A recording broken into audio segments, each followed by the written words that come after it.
That was on.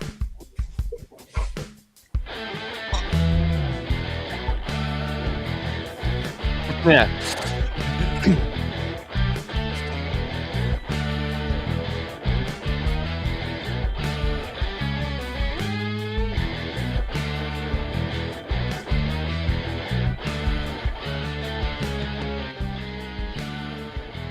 All right, and welcome to Football After Hours Free Agency Special. Very glad to be joined by Shane, Scoop, Brandon, and myself, Robert. This is going to be a great one. We have a lot to get to. We have breaking news on the uniform front. Never thought that would happen today. Thanks, Tennessee. But yeah, we're going to get to that and a lot more today. Thank you very much for joining us. We're going to let the theme finish up because this theme is wonderful. Very happy to be here. It is cool. I wonder who made it. The person who made it is...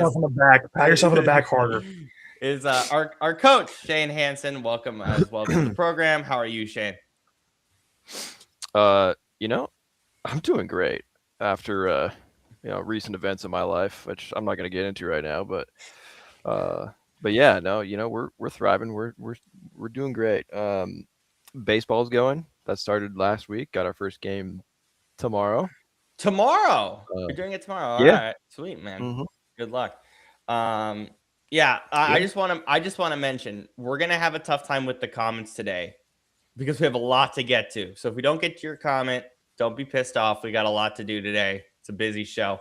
To my bottom left, Scoop, how are you? Back in good old Mississippi. Managed 70-mile-per-hour winds. How are you? Yeah, glad that storm's behind us yesterday. The storm of free agency is upon us, and I'm looking forward to weathering that one with y'all on the show tonight. Yeah, Brandon, to finish up all the way up in New Jersey, how are you? Living. I'm good? living. Yeah, I'm all right. I told you guys on What's the Scoop how my day was. I don't want to repeat it again. I'm actually tired. I'm trying not to crash. A long day. I'm here. I still have my water. I'm okay. I will be hanging in for the long haul. So we'll be okay. All right. I'm all right though. Okay. Good. So the firm of this show is very different because we have a lot to get to.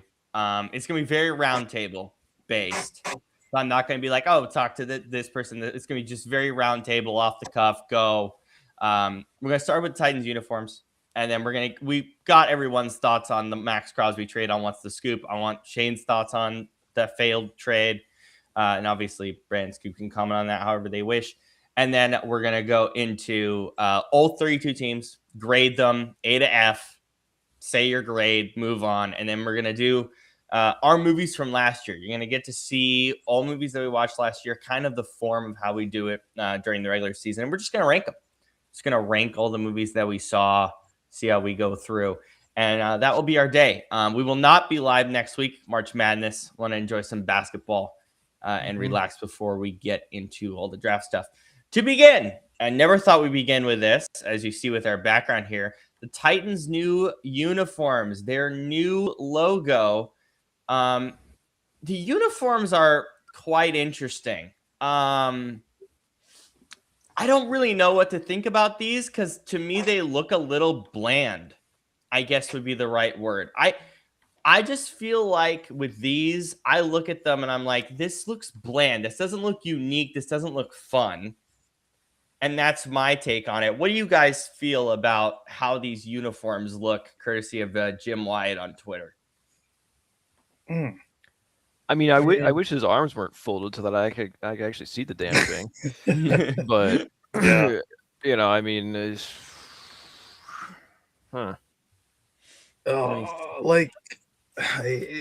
why are jerseys getting worse? Yeah, like year after year. I like the color scheme. I like the color scheme of it being like a throwback to the Houston Oilers. That's why I like it. That's why I like it. But at the same time, it's not that intricate either. It's very simplistic. Like it's almost like a jersey you would make in CFB for your created team. That's exactly what I felt looking at it. Hold on, I'm gonna give you a better photo of the jersey, Shane. It just looks basic to me. I got it. Yeah, here you go. It doesn't look like anything special at all. It just look. I like the Houston Oilers stuff, but like this is not interesting. It, you know But what this is though? not the Houston Oilers. This is the Tennessee Titans. Rebrand. Move on, people. Like, But there's also the way that it just kind of looks, I guess, from the shape of, I guess, the numbering and the lettering on it kind of also gives a Houston Texans feel. It's weird. Yeah, you see, like I just don't understand. And aloha, Patrick. We'll get to the Max Crosby in a little bit, but yeah, no, this doesn't look fun. This doesn't look interesting to me at all. It really doesn't. I don't understand what this is. yeah. Uh, I mean, that baby blue does look so intimidating. Yeah, like that's an know. intimidating color. That's whew. Man, you don't want to run into them in a dark alley. Yeah. It's like, yeah, that's what's crazy about that is like, oh yeah, it's like here we have one team, look, nice, fearsome, darkish colors. On the other side, we have what you would see at a Babies R Us registry. Like, what are we So- doing here? Yeah, that's about right. Scoop, do Yeah. you have any more thoughts on the unis? I completely disagree. I really like them, honestly. It gives me kind of two throwbacks, kind of connected to one another. One, obviously, the Oilers, even though I wasn't alive to watch them. You guys know I'm a sucker for sports history, whether it's the Expos, the Supersonics, sorry, Seattle Humans, They're the coming back. Oilers. They're Yeah, coming the Yeah, back. Oilers right. or They've been the- saying they're coming back for like 10 years. I'll believe it. They when I see actually it. are. They're meeting about it this Yeah. summer. but in any event, so I really enjoy that, and also kind of on a related but also more personal level, it just makes me like remember seeing them when they first became options to relocate in Madden when I was younger. So it kind of just gives me like a fun memory of that. But I love Oilers. Like I think they have an awesome color scheme. I loved like all their stuff. So I really enjoy harkening them back to that. See, the only thing that throws me off with these though is that, like, because I do like kind of going a way of like giving a nod to your roots, but now it's like, so you know how like each team has a throwback uni. So how are you gonna do a throwback uni if they look the exact same as the actual uni? Yeah. So, Here's like- how the stadium looks. I mean, I think the stadium rendering is kind of fun, but it also doesn't look intimidating. No. Another Again, argument, looks like NRG Stadium in Houston. another Yeah, argument that I might make regarding just the people saying it's simplistic, it's whatever. A lot of people think some of the best uniforms in each league, especially in football and baseball, are some of the most iconic and most basic ones. Like you talk the Phillies, you talk the Yankees, obviously. A Green lot Bay. of people, Green Bay, thank you. A lot of people think Pittsburgh. some of the most iconic uniforms are some of the best, and even and some of them love some of that is the simplicity of them. Or Patrick is it with just a the hilarious nostalgia? one there. It is nostalgia. People like nostalgia. People I don't like- move on like- from stuff. Like I'm not crapping on it, but at the same time, I'm also like I'm not over the moon. I still, I guess, I lean towards I like it, but I'm also like there's just things I don't like about it. So I'm like somewhere, I guess, in the middle. It's also the Titans, so I'm going to think about it for about 90 seconds. That's That- also true. but too. we're spending just a little bit on the show talking about this because I'm a geek when it comes to this stuff. I think it's fascinating that they come up with these ideas. The handcrafted script is pretty nice. I think yeah, the scripture. that I like. I think the scripture is nice, but Oh, but that football, that looks like the TNF logo. it does. A That's little another bit. thing. It does. It looks like the TNF logo. Yeah, Yeah. I like the script. I don't like the TNF looking logo. Anyway, so that is our background today. Once they released it, I was like, yes, I got a perfect background for today. But all right. Okay, Max Crosby trade. Shane, your thoughts on it being rescinded? I mean, I I think this combined with like the Jair Alexander situation and seeing how like kind of just like smug uh Steve Biscotti was at the presser. It's just this doesn't bode well for the Ravens organization, in my opinion. No I way. mean, Nope. it's is it going to change much for them? No, because they'll still be a competitive team and they'll pay people and they'll go, but because this is a They business got Trey. after all. They got Trey Hendrickson. So Yeah. So, but yeah, I supposedly they wanted to have Crosby and Hendrickson. Imagine that D line. Jeez. yeah. But which, by the way, how can you begin to afford that? I don't even know. Yeah. Thank you. But it's just a weird thing because now it's like Crosby's back to the Raiders and he seems like fired up to be back there. I'm like, well, then why were you wanting to leave in the first place? Like, I don't know. It's yeah. The whole thing's weird, but Ow. after and we'll get into this shortly, but I mean, after the free agency, the Raiders have had so far. I mean, hey, I wouldn't mind playing there. Like they've picked up some I wouldn't good mind pieces. playing there. Patrick, we will get to the Broncos and every other team in a moment. We'll go through and rate every other team. So we'll get there in a second here. But yeah, no, I probably would want to stay with the Raiders too. You got a future starter already in place with Mendoza, most likely, and then everything else they did. I mean, yeah, it seems good. Scoop, what do you think? I mean, it seems like a good place for Crosby to land back there as long as they can figure out the money. I mean, again, like this, like I said, kind of this yesterday on K&K. This wasn't somebody like a Brandon Ayuk, like a Myles Garrett originally before he got a lot of money. This wasn't somebody like these guys who was really trying to press his way out of town and who clearly was done with his organization. He seems completely chill to go back there and to try and bring a championship to Vegas. God help his soul. So I think that. All those things considered. And now you put a Mendoza in there if he's anything like we thought he was going to be, with a Brock Bowers, with a Max Crosby and whoever on that defensive line. It's going to take a little while, obviously, but all of a sudden you put a pass rusher, you got a good old lineman in this draft at 34. And then you put, Mendoza back there. All of a sudden, DE, OT, and QB, you've got the three most important pieces for a Super Bowl contender. Yeah, definitely. And we'll still take a bit of time. But Tom Brady, I think, might be secretly loving this, Brandon. Tom Brady's going to be loving our former linebacker as well. But, but as far as this whole thing goes, I mean, I love what the Raiders have done in general this offseason. I think, I mean, aside from this little Max Crosby, fiasco, I mean, hell, if you get him back, so be it. He's meant to be a Raider for life anyway, probably. So, yeah. I don't see anything wrong with that. I have hope. They just, I mean, you've got Ashton, like we talk about the pieces. You got Brock Bowers, you got Ashton Jeanty, you're going to get Mendoza. Max Crosby's back, Nakobe Dean, and there's a couple of those I know I'm missing, but at the same time, so you're not really that. People got to realize, like, listen, we laugh because it's the Raiders, but they're really not that far away from being at least a wild card team in the very near future. Yeah. They're really not that far away, and the thing is, they're building the right way. Now, some of those guys, a lot of those guys are younger.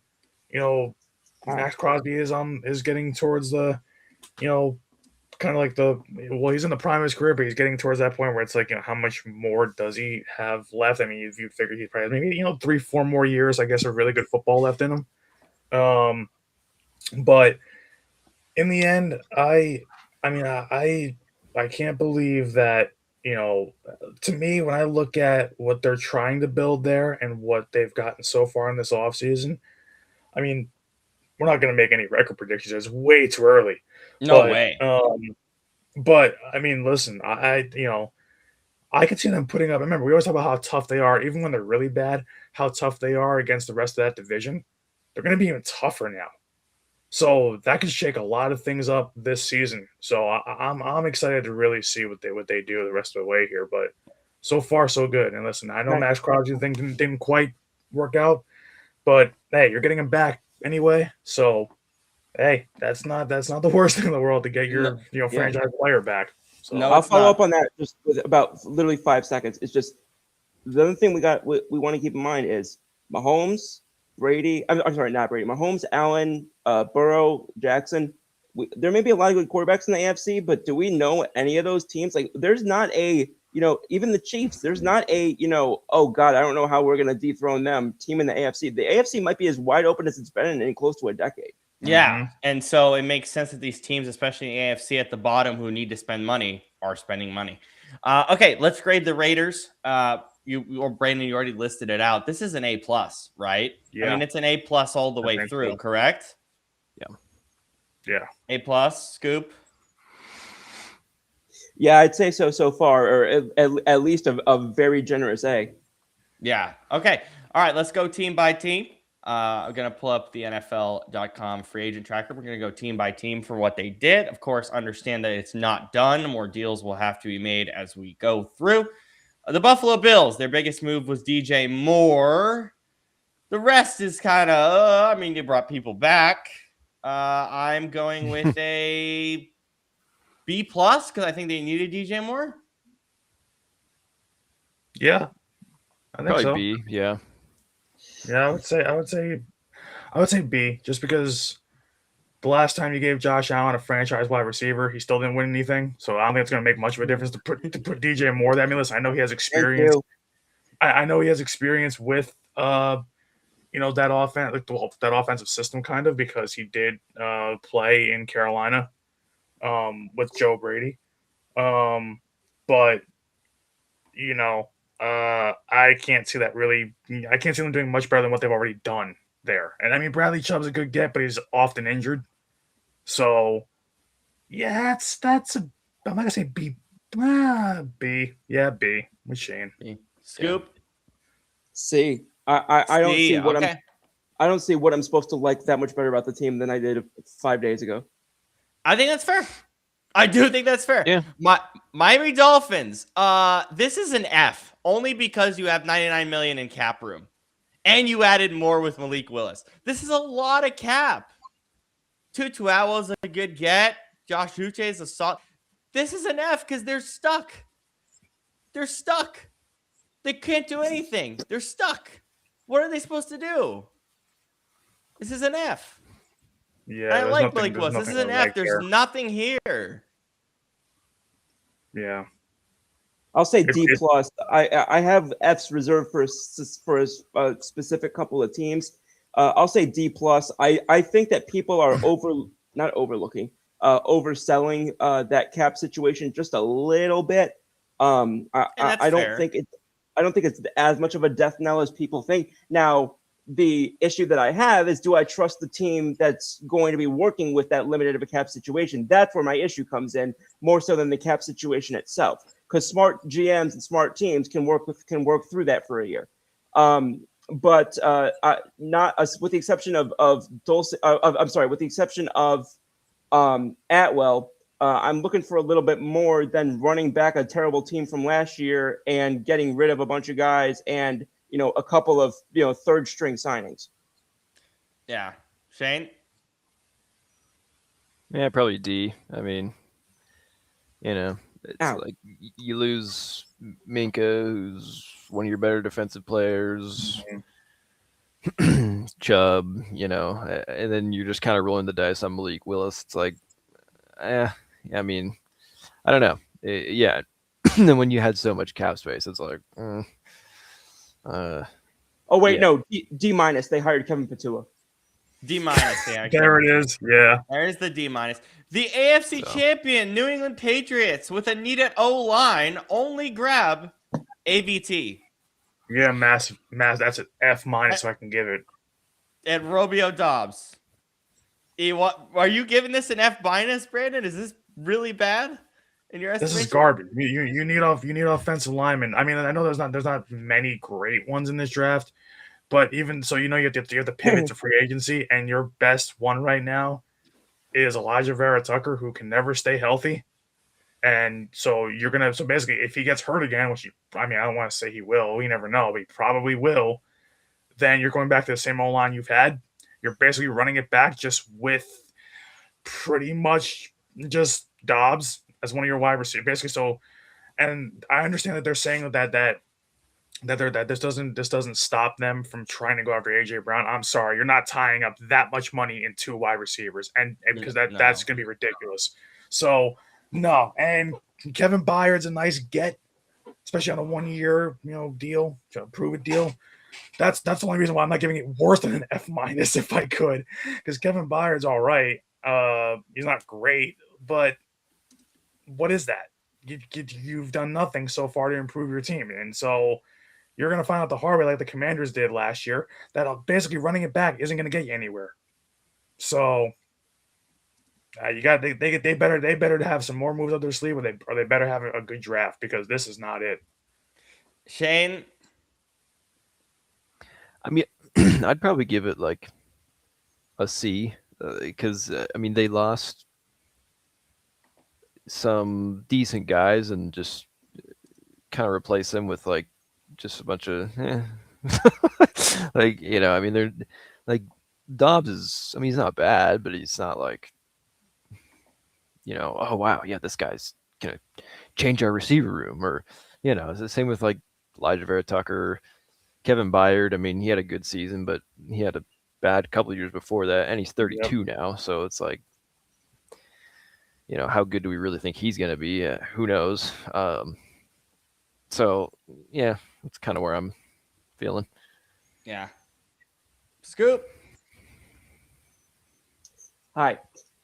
So I'll go. Hi. I don't know. Answer the question. Hi. I have a question for you.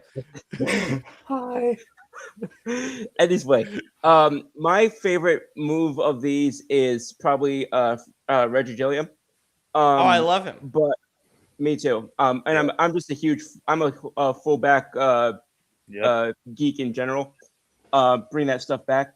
Bring it full back, if you will. But baby. I'll say this.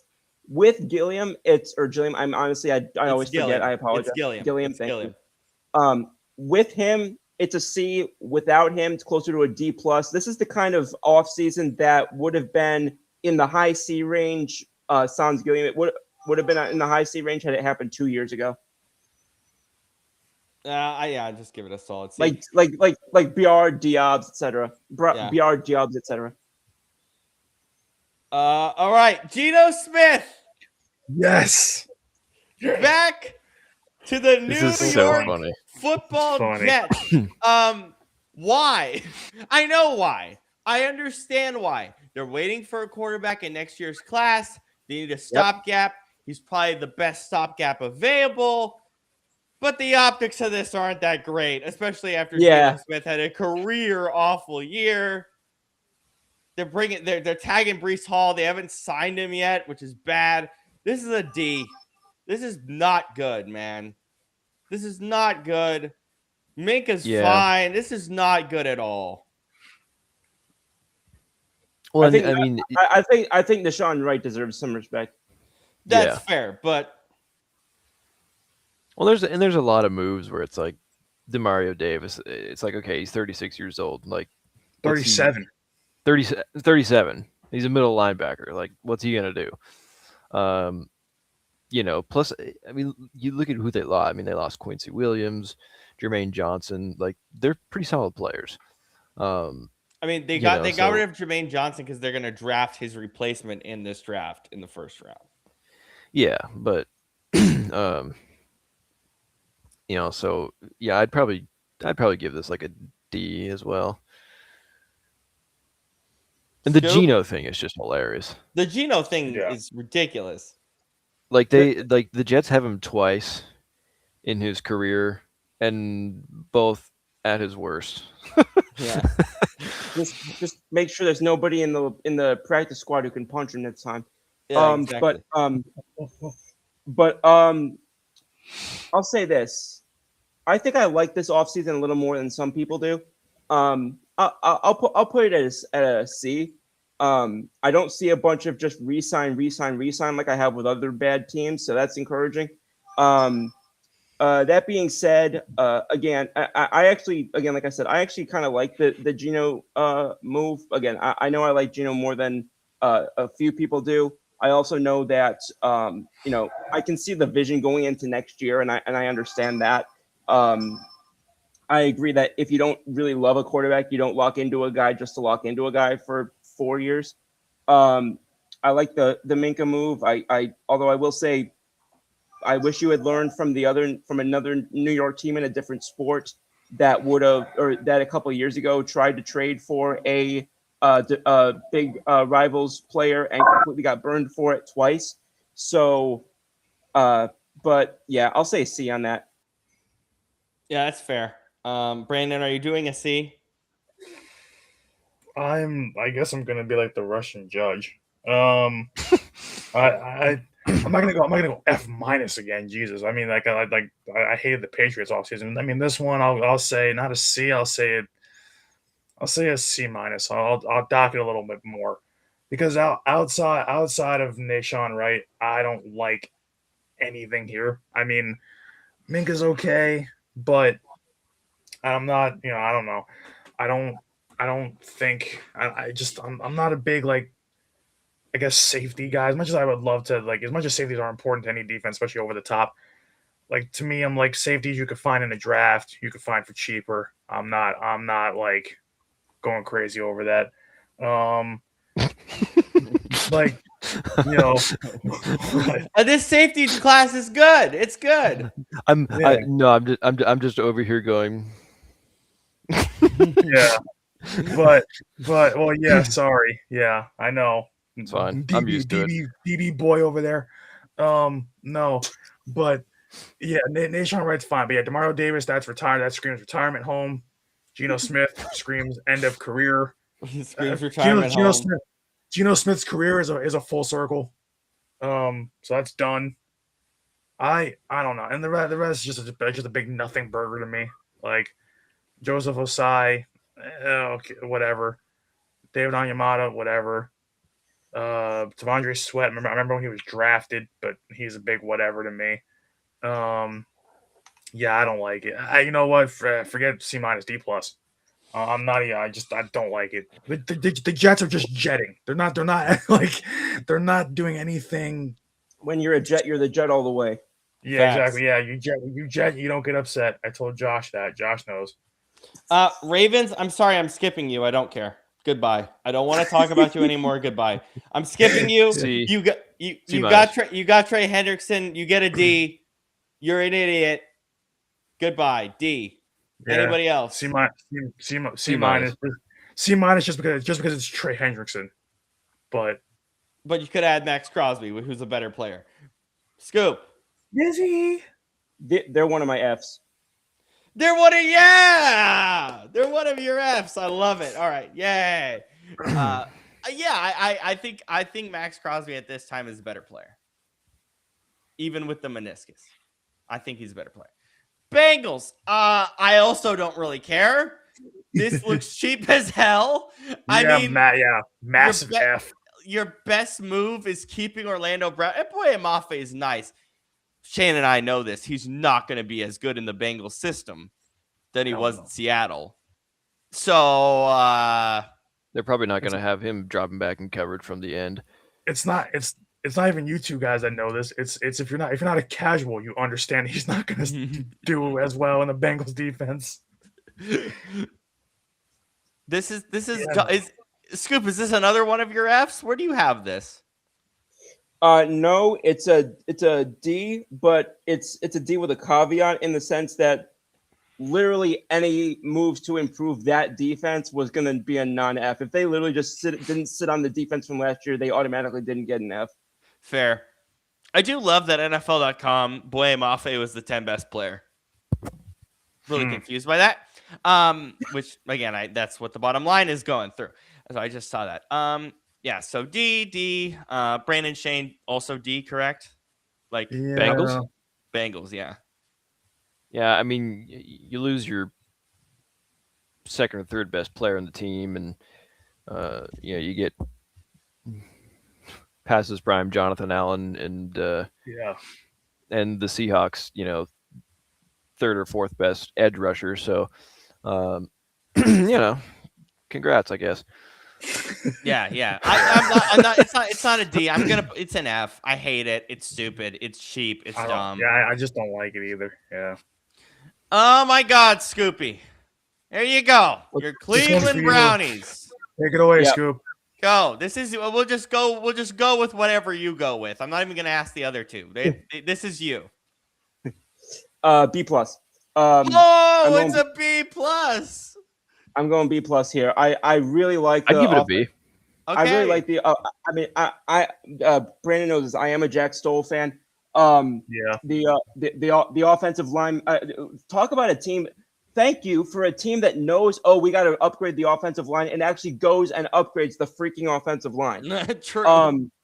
So Elton Jenkins, love that signing. I thought that they didn't overpay for him. And then Quincy Williams, not a guy that you usually can get for the price that you got for him. So I like that. And the Titus Howard, making that trade for a 5 this year in a draft that's not considered super deep, and getting him to sign an extension on site. I really like this. The only reason why I can't give it higher than that is just because they have so many needs on offense that I still need to see more from them. And also because I don't know who the hell's throwing the damn football. But again, I by far the best offseason of anybody we've discussed so far. B minus. I don't know. I don't know how to feel about it. It's the Browns. Brandon. I mean, they didn't make any big splashes necessarily, but they just they got just good, solid starters, and on the offensive line, which is, obviously an area they needed to improve on. So, I mean, with that defense, and now you actually have an offensive line for your young quarterback and running back. I don't know. It could be something. We'll see. So I'll give it a B. I like it. I'm screaming at our friend Adam because per tradition, scream at Adam for a letter grade on the Pittsburgh Steelers. So I'm trying to get his letter grade. I forgot to do that earlier. Oh yeah, Come on, Steelers. I added him.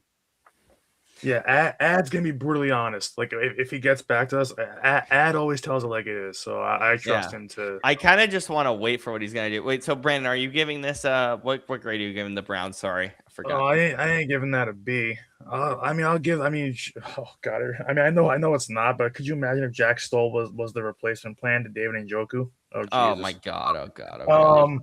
But no. Yeah, I'm gonna say C plus. It's good to upgrade the O-line, which is huge, and we always say, when you want to win anything in the NFL, upgrade the damn,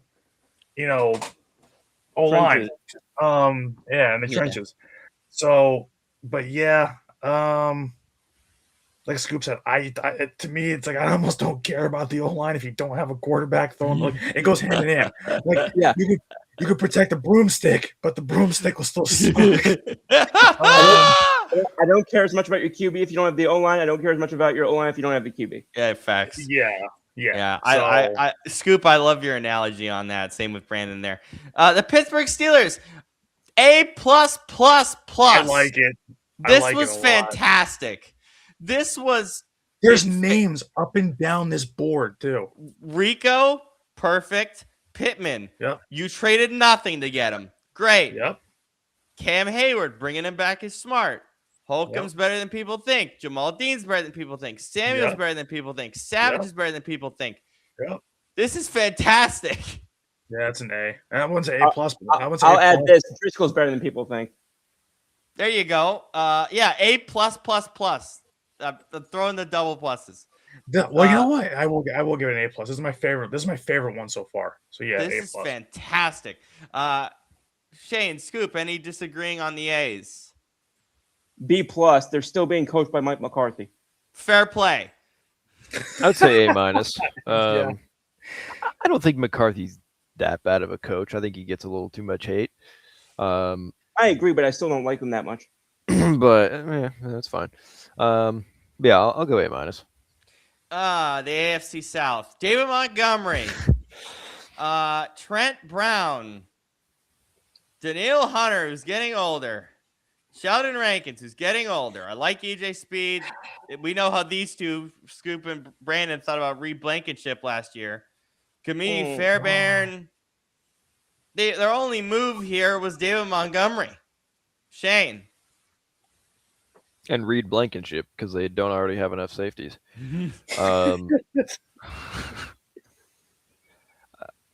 I mean, C. It's not like what they did was bad. They just like didn't really do anything. You know? D. So D. Scoop, Yeah. do you have any words on your former safety joining the Houston Texans? I don't even want to talk about that.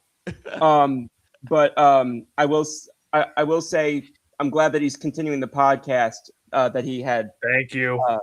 But Yes. but I don't want to get too homerish right now because I know Rob's going to kick my ass if I take too long.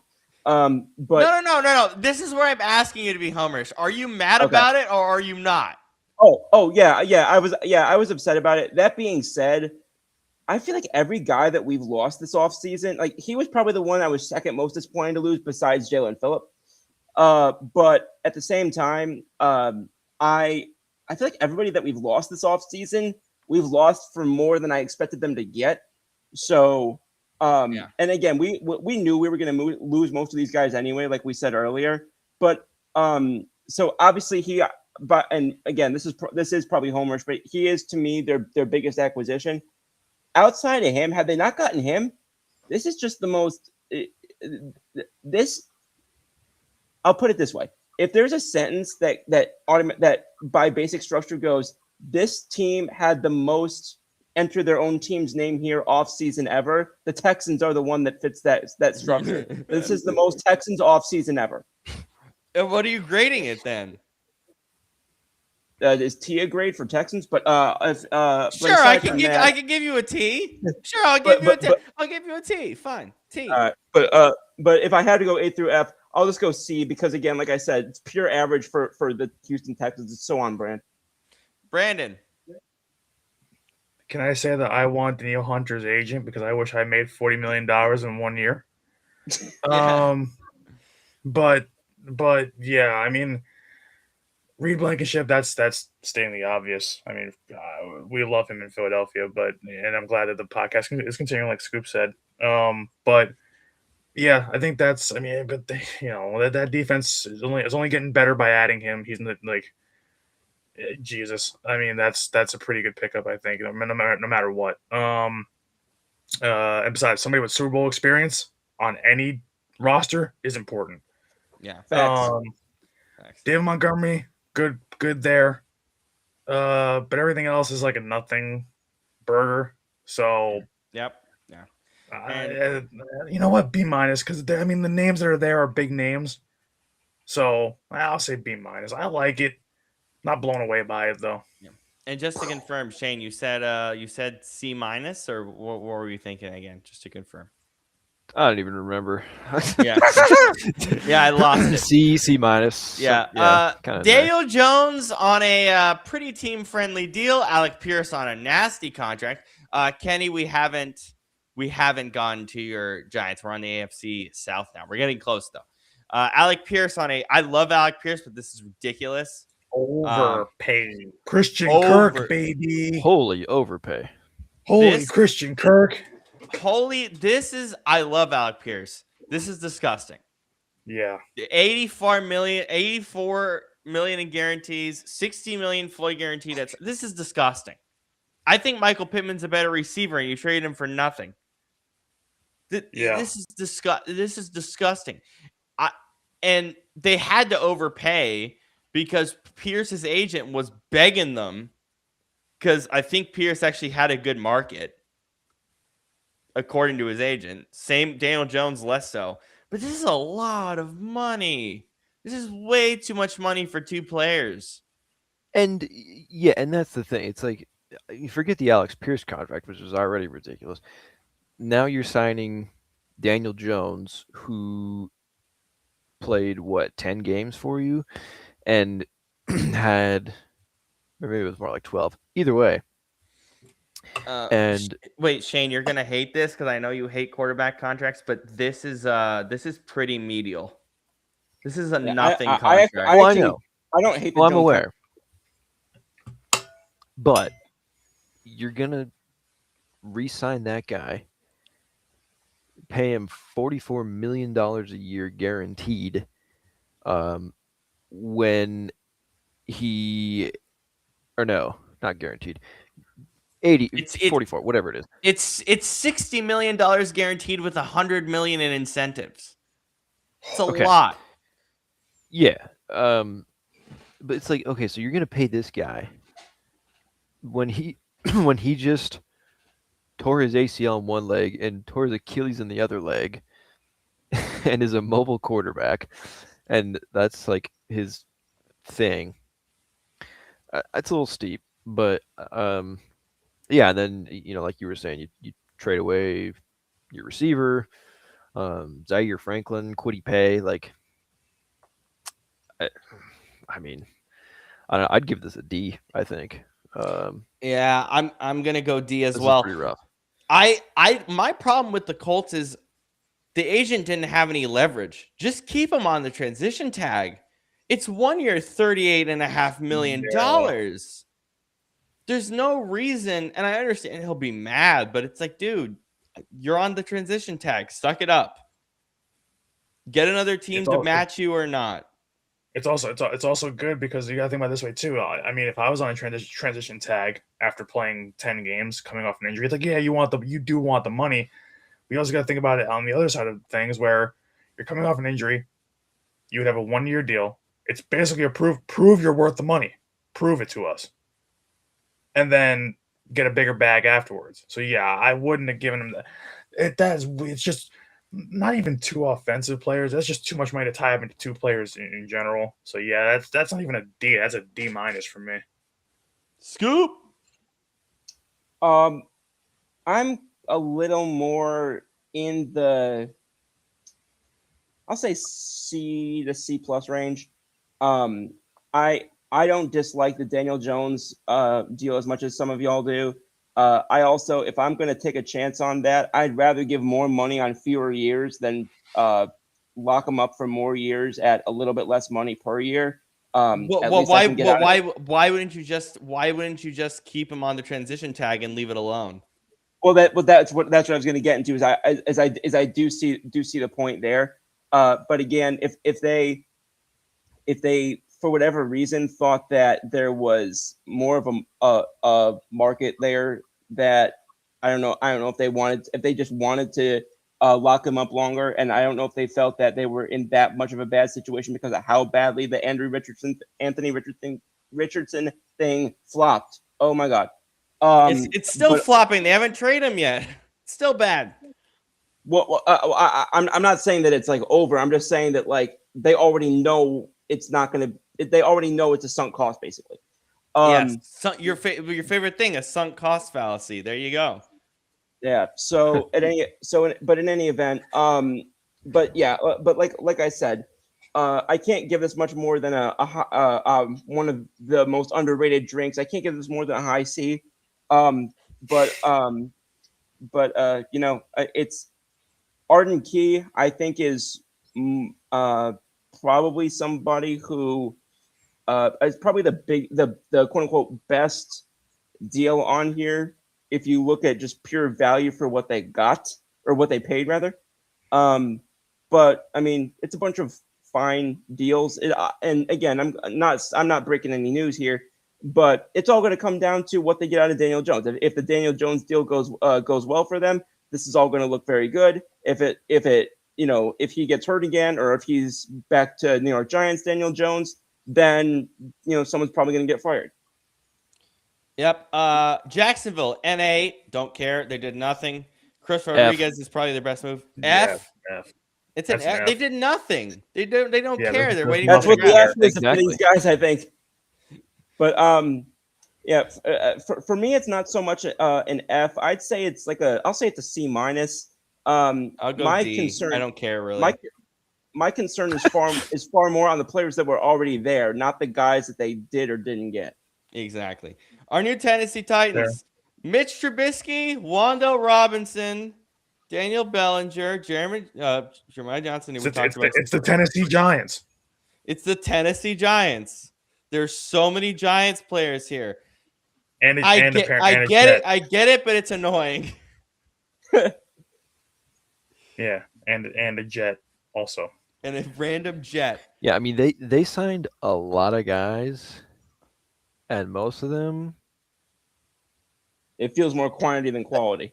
yeah, Yes. literally. Yeah, Yes. I'll give it a C. yeah. So do D I. plus. D plus. Actually, C minus. I'm not sold. I'm not sold totally. So I'll go C minus. I'll say this. Okay, so I'll say C if we're just counting the guys that we're looking at. If we can count Robert Saleh and Brandon Dable as free agents, it becomes an A. Yeah, but we can't. So Okay, so then back Yeah. to C. So back to C. we really can't. AFC West, the Denver Broncos. J.K. Dobbins is back. Lil Jordan Huff. They just brought people back. They're just running it back. They're just running So- it back. Scoop, what are you doing? What is this? I'm making a freaking F. I just don't have enough hands to do it. Oh, you don't like it at all. It's a No. nothing This- burger. This screams Washington Commanders. I hate it. I mean, obviously, I'm happy for Alex Singleton getting his money, at Yeah. least to a degree, especially after what he went through. But J.K. Dobbins, bold move, adding a running back to a line that needs to improve its run blocking to begin with. And they already have RJ Harvey, who had a really good back half of the year. Another good point. But I mean, again, and people can say all they want that if Bo Nix probably would have won that game if he wasn't injured and yada yada yada. Fact of the matter is, they were not one of the final two teams this year, and they are approaching free agency with the arrogance that they are. Yeah. So D, Scoop with an F. Brandon. F, D. That's it. I almost damn near want to give an A because this is Because they haven't done anything. Yeah. it's an NA. But if I have to give it an actual letter grade, it is an F. Because what the hell did you do here? You just ran it back. That's an F. Shane, I mean, I assume you agree with everyone here on the panel. Yeah, C. It's just indifferent. All right, Shane. Kenneth Walker to the Chiefs. Yeah. Move. I mean, we saw how much he struggled behind bad offensive lines early in his career. I guess he just missed that feeling.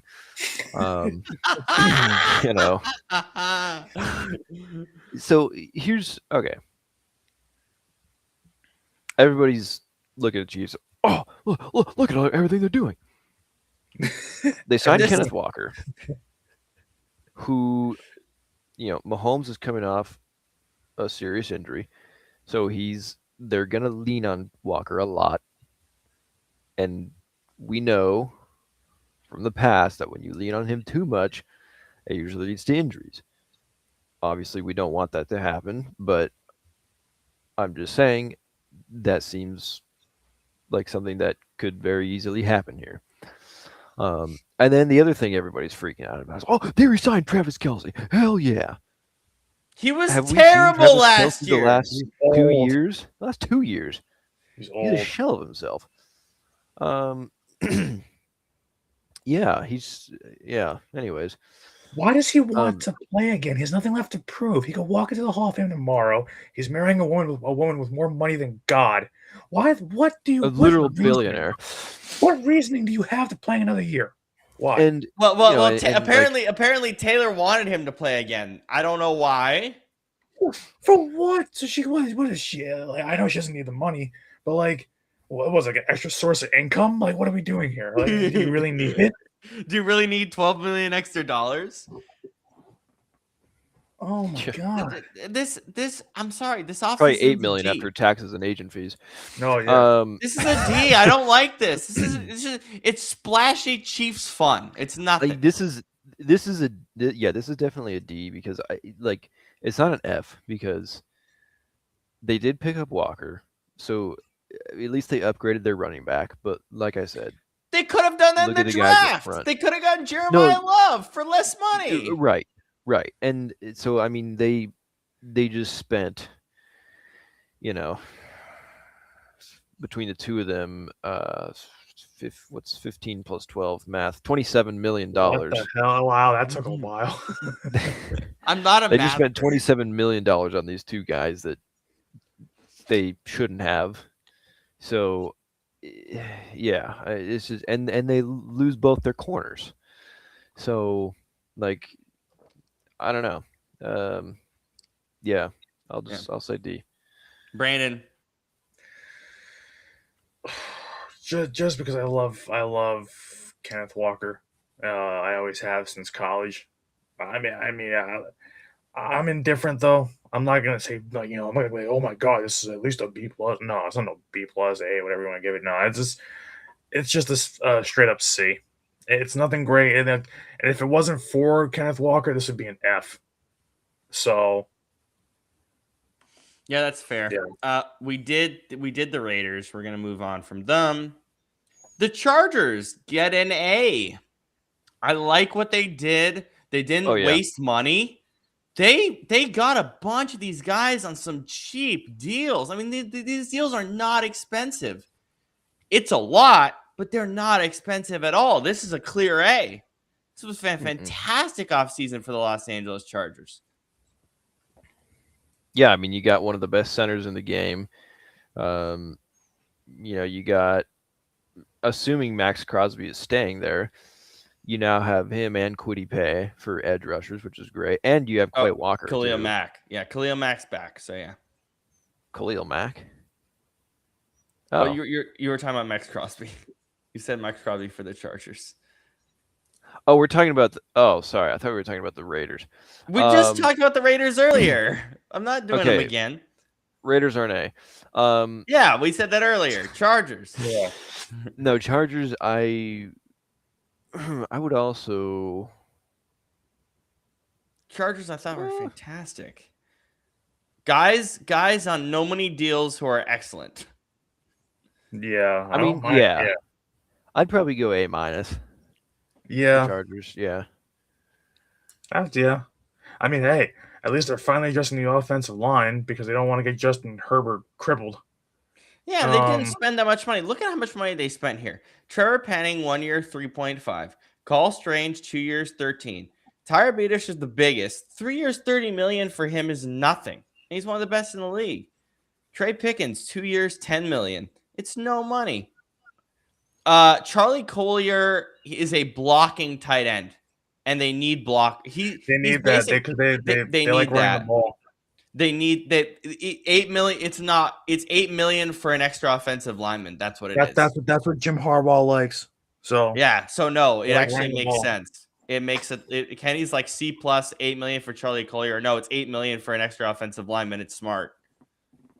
It's smart and it's cheap. Honestly, to me, that's cheap. So yeah.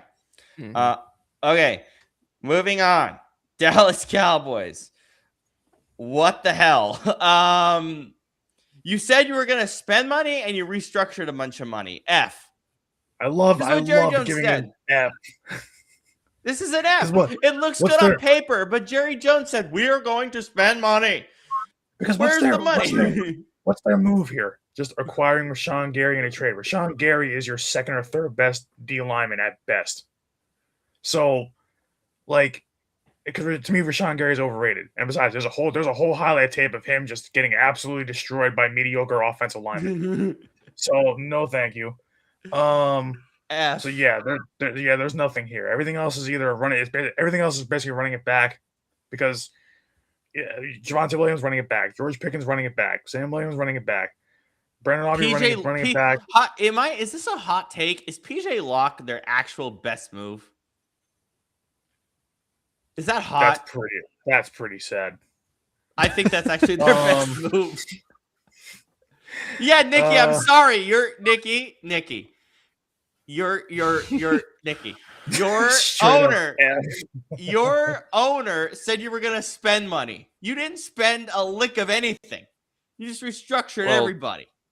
To be fair, their owner is a senile, racist old man. This is a senile, racist line of people in terms of money. I'd probably give them a D. That did not land. I apologize. I'd probably give them a D, but also, where'd Scoop go? He has some business to take care of.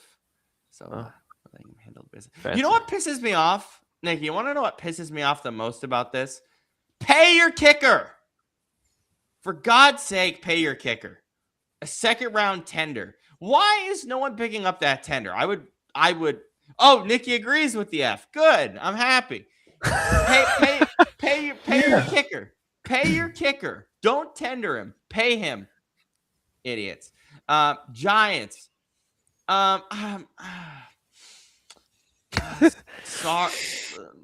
Sorry, Kenny. This isn't good.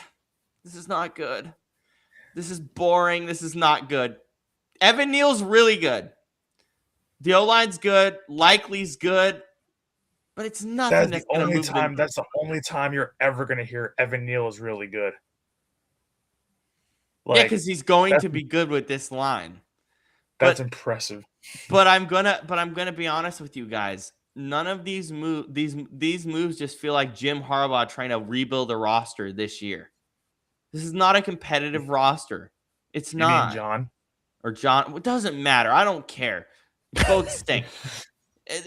None of this doesn't do anything. I'm sorry, Kenny, but this doesn't do anything. This is just the New York Ravens. Nicky, you're welcome. Yeah, it's the New York Ravens. It's nothing. Ricard, Isaiah Likely. Yeah. Like this is nothing, man. I don't like I don't hate it, but these aren't the moves that Giants fans think they are. I mean, Tremaine Edmonds, everybody, like, I know Giants fans, like, listen, he's better than what you have, but he's not a star. Ricard, I like, because I love, fullbacks are important, and you need somebody to basically to pick up a block, because if you don't have him back there blocking for Cam Scatterbo, then you know what's going to happen?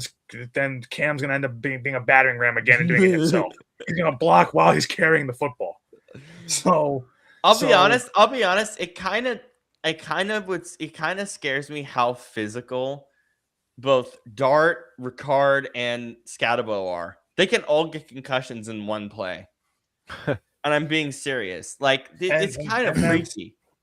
And like Gunnar Olszewski. I know Giants fans are like, some like him, some don't. Isaiah Hodgins, no. I mean, because we know he was there before, so no. Isaiah Likely is nice. I like that. That's a good target for Dart, but he doesn't have the most consistent hands in the world. I mean, he's athletic for a tight end, but he's not consistent sometimes. Evan Neal could be good if they fix him. And I think they absolutely can. I really think the best move here, this is why it's such a low grade for me. Like, this is why it's like a D plus for me. And the only thing that saves it from being an F is because fullbacks aren't important. But when your best move is your fullback here, I think their best move is still Likely. Also, Jason Sanders is not that good. He didn't have a good year last year. He struggled. Yeah.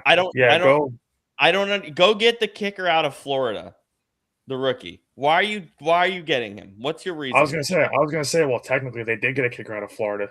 The rookie. Shane, yes, please go. I agree with Kenny. I think this is a B, personally. Oh, okay. You agree with Kenny. Go for it. Go for it. Here's the thing. I mean, they're not like, I mean, these aren't the flashiest, big splash pickups, but it's, I mean, Tremaine Edmonds, Isaiah Likely, Greg Newsome, Ricard. I mean, these are solid guys that are just going to fill out the roster because, I mean, let's be honest, the roster that they have here is not bad. Like they have guys. Yeah, It's just no, a it's not matter terrible. of two things. One, can they stay healthy? And two, can they be well coached? And yeah, I mean, obviously, Harbaugh has been winning, double-digit games forever until this last season. But anyways, so yeah, I mean, I don't see why this couldn't be, why. I don't know. I don't. I feel like a D or an F is a little too, a little Rob too and I low. are But Russian judges. Yeah, because yeah, it's just nothing. apparently. Philly isn't done. We know this, but Brandon, what do you think? I mean, I don't love the Tariq Woolen move. I mean, no one in Seattle likes him. Let's be honest. Shane and I both know this. But Yeah, overpay, but get him out. Scoop comes back right as we're doing the Eagles. This is perfect. Brandon, go ahead. But when you realize that the alternative is a Dory Jackson or what's his face or Keely Ringo, then this I don't care. Like, and Tariq Woolen has expressed, like he has said, I think he said in his interview today with his presser with the team today, he said that he knows that he didn't kind of pull his weight enough in Seattle. So if he's committed to getting better, and Vic Fangio's gonna whip his ass into shape. Yeah, the self-awareness is admirable. The self-awareness is important. Like it's not like this guy's coming in here and just gonna do this. Gonna do the same exact thing he did. And like I said, anything. Like I said, all year last year, anything is better than anything we put out there at CB2. Whether it's Jacorian Bennett, whether it's Ringo, whether it's Jackson, anything is better. He makes us way better. And if you get at least anything close to what he was to start his career, then that's gonna be a top. That's gonna be the best, probably maybe secondary in the NFL, maybe top 3.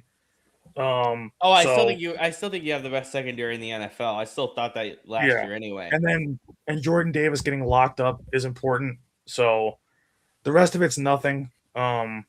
We even made one more move that just happened like 45 minutes ago. So this isn't even updated. Yes, Scoop. You picked up Arnold Ebiketie, which is actually pretty solid. Thank you for putting that in the chat. It's a good move too.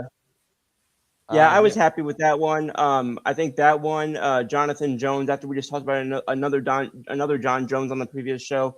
But I know this is about free agency. I still think by far the best move is re-upping Jordan Davis. Yeah. No, Jordan Davis is here. He counts. And re-upping. And the thing is, and he was like, to me, I know he counts. I know he's here. I almost don't count it. We knew he was coming back. So they were not going to let him walk out of that building. Well, we thought the same thing. We thought the same thing about Jalen Phillips. So I still wanted to see it on paper. No, but Jordan Phillips got overpaid though. I knew he was most likely gone, and I kind of figured he would be gone. But yeah, you know what? I'm gonna give it. I'm not gonna go too high, but I'm gonna say. So, I don't know. I kind of think of it like almost like a slash. So like B-/C+, because Jordan Davis was never leaving. Everybody else is crap. And then Tariq Woolen, I like. So it's like, okay, that's enough for me to bump it higher than average, which would be C. So, I'll stick B-. I'll say B- for us. I'm going C+. Scoop.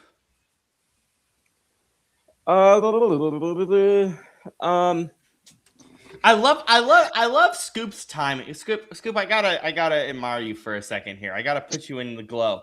What I do behind you. We were like, I was rolling through. I was like, what team is Scoop? Let me think about what team Scoop is gonna come back on, and you come back right as we're doing Philly. So I commend you for that. Yeah. So go. First off, I do want to apologize for missing about 1.5 divisions. That's fine. That's fine. It's okay. It's okay. They but- weren't that interesting anyway. I'll be real with you. Yeah, but insofar as Philly, I mean, I'd be lying if I said I was overzealous and gave like a high B or certainly not anything in an A. I'm gonna give sometimes teams trade conditional picks. I'm gonna give a conditional grade. I'm gonna say Yeah, that's it's a fair. C plus. I'm gonna say C plus. It'll be a B conditional on re-upping Dallas Goedert. Fair. Yeah, fair. Shane. Also C plus, I would say. I mean, they lost a lot of guys, but I think Reek Woolen. No, he's not my favorite, obviously, but he's definitely better than any other boundary corner they were going to get. So, it's like, yeah, all right. Kenny's not happy with Scoop's grade about.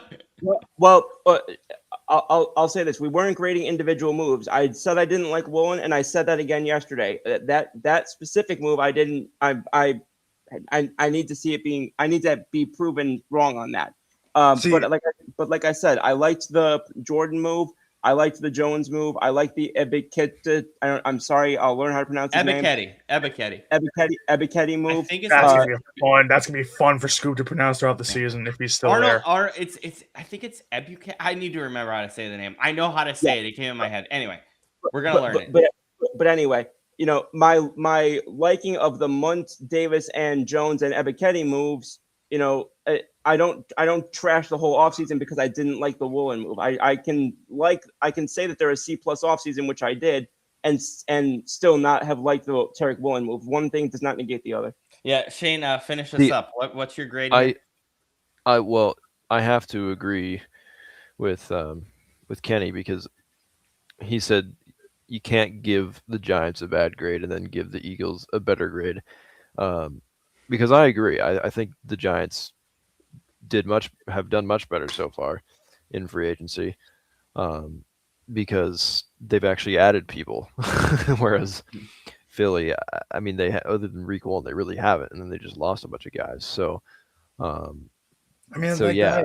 You know what I will say though, like to me, it also comes down to the coaching. You can have the players and not have the coaching, so it won't matter. Giants don't have the coaching for those players. Philly does. So like for me, it's like I think that Vic's gonna get more out of Woolen than we think. Jordan Davis is Jordan Davis. Jalen Carter's coming back. Dallas Goedert, it seems like he's coming back. But even if we lose him, like, is that a big loss? Yeah, but like, even after the Super Bowl, everyone's like, "Oh, you guys lost too much. You guys won't be back." And the only reason we weren't back was because of a stupid offensive coordinator. So who shall to me, not be named? Yeah, so I'm like, to me, the way I look at it is like, yeah, we lose a lot, but it's also Howie Roseman. This is not done yet. This is why, like, I know there's more coming. There's already been, like, we're addressing it slowly. So, I put my faith in Howie Roseman. I don't trust anything in that Giants organization, minus John Harbaugh and Dart's potential and Neighbors, but like, I don't trust it until I see it. I trust it in Philly because I know it, and I know this division. So for me, that's why I go higher, because I'm like, when I think about the offseason, I know Howie's not done. So the ones making the calls matter. Yeah. See, the last thing I will say, because Kenny said that Dean's a huge loss. Dean is a loss, but you got to remember, this is what they drafted Jahad Campbell for, and this is what they have Crowder Jr. as the third linebacker for. Right. So, and Dean's never been healthy one season in his career. I love Nakobe Dean. It would have been a bigger loss if he actually was a 17-game player. Exactly. Yeah. So that's right. Washington, I have a player question. I want to, because you guys are the analysts here. I'm not. What is Rachaad White at this point of his career? What is he? A guy. Yeah. Just a guy? Then what? There's better running backs in the draft. Then I'm just confused. Like I understand why they got him because they don't trust Jakrowski Merritt to do everything. But like, I guess line got better.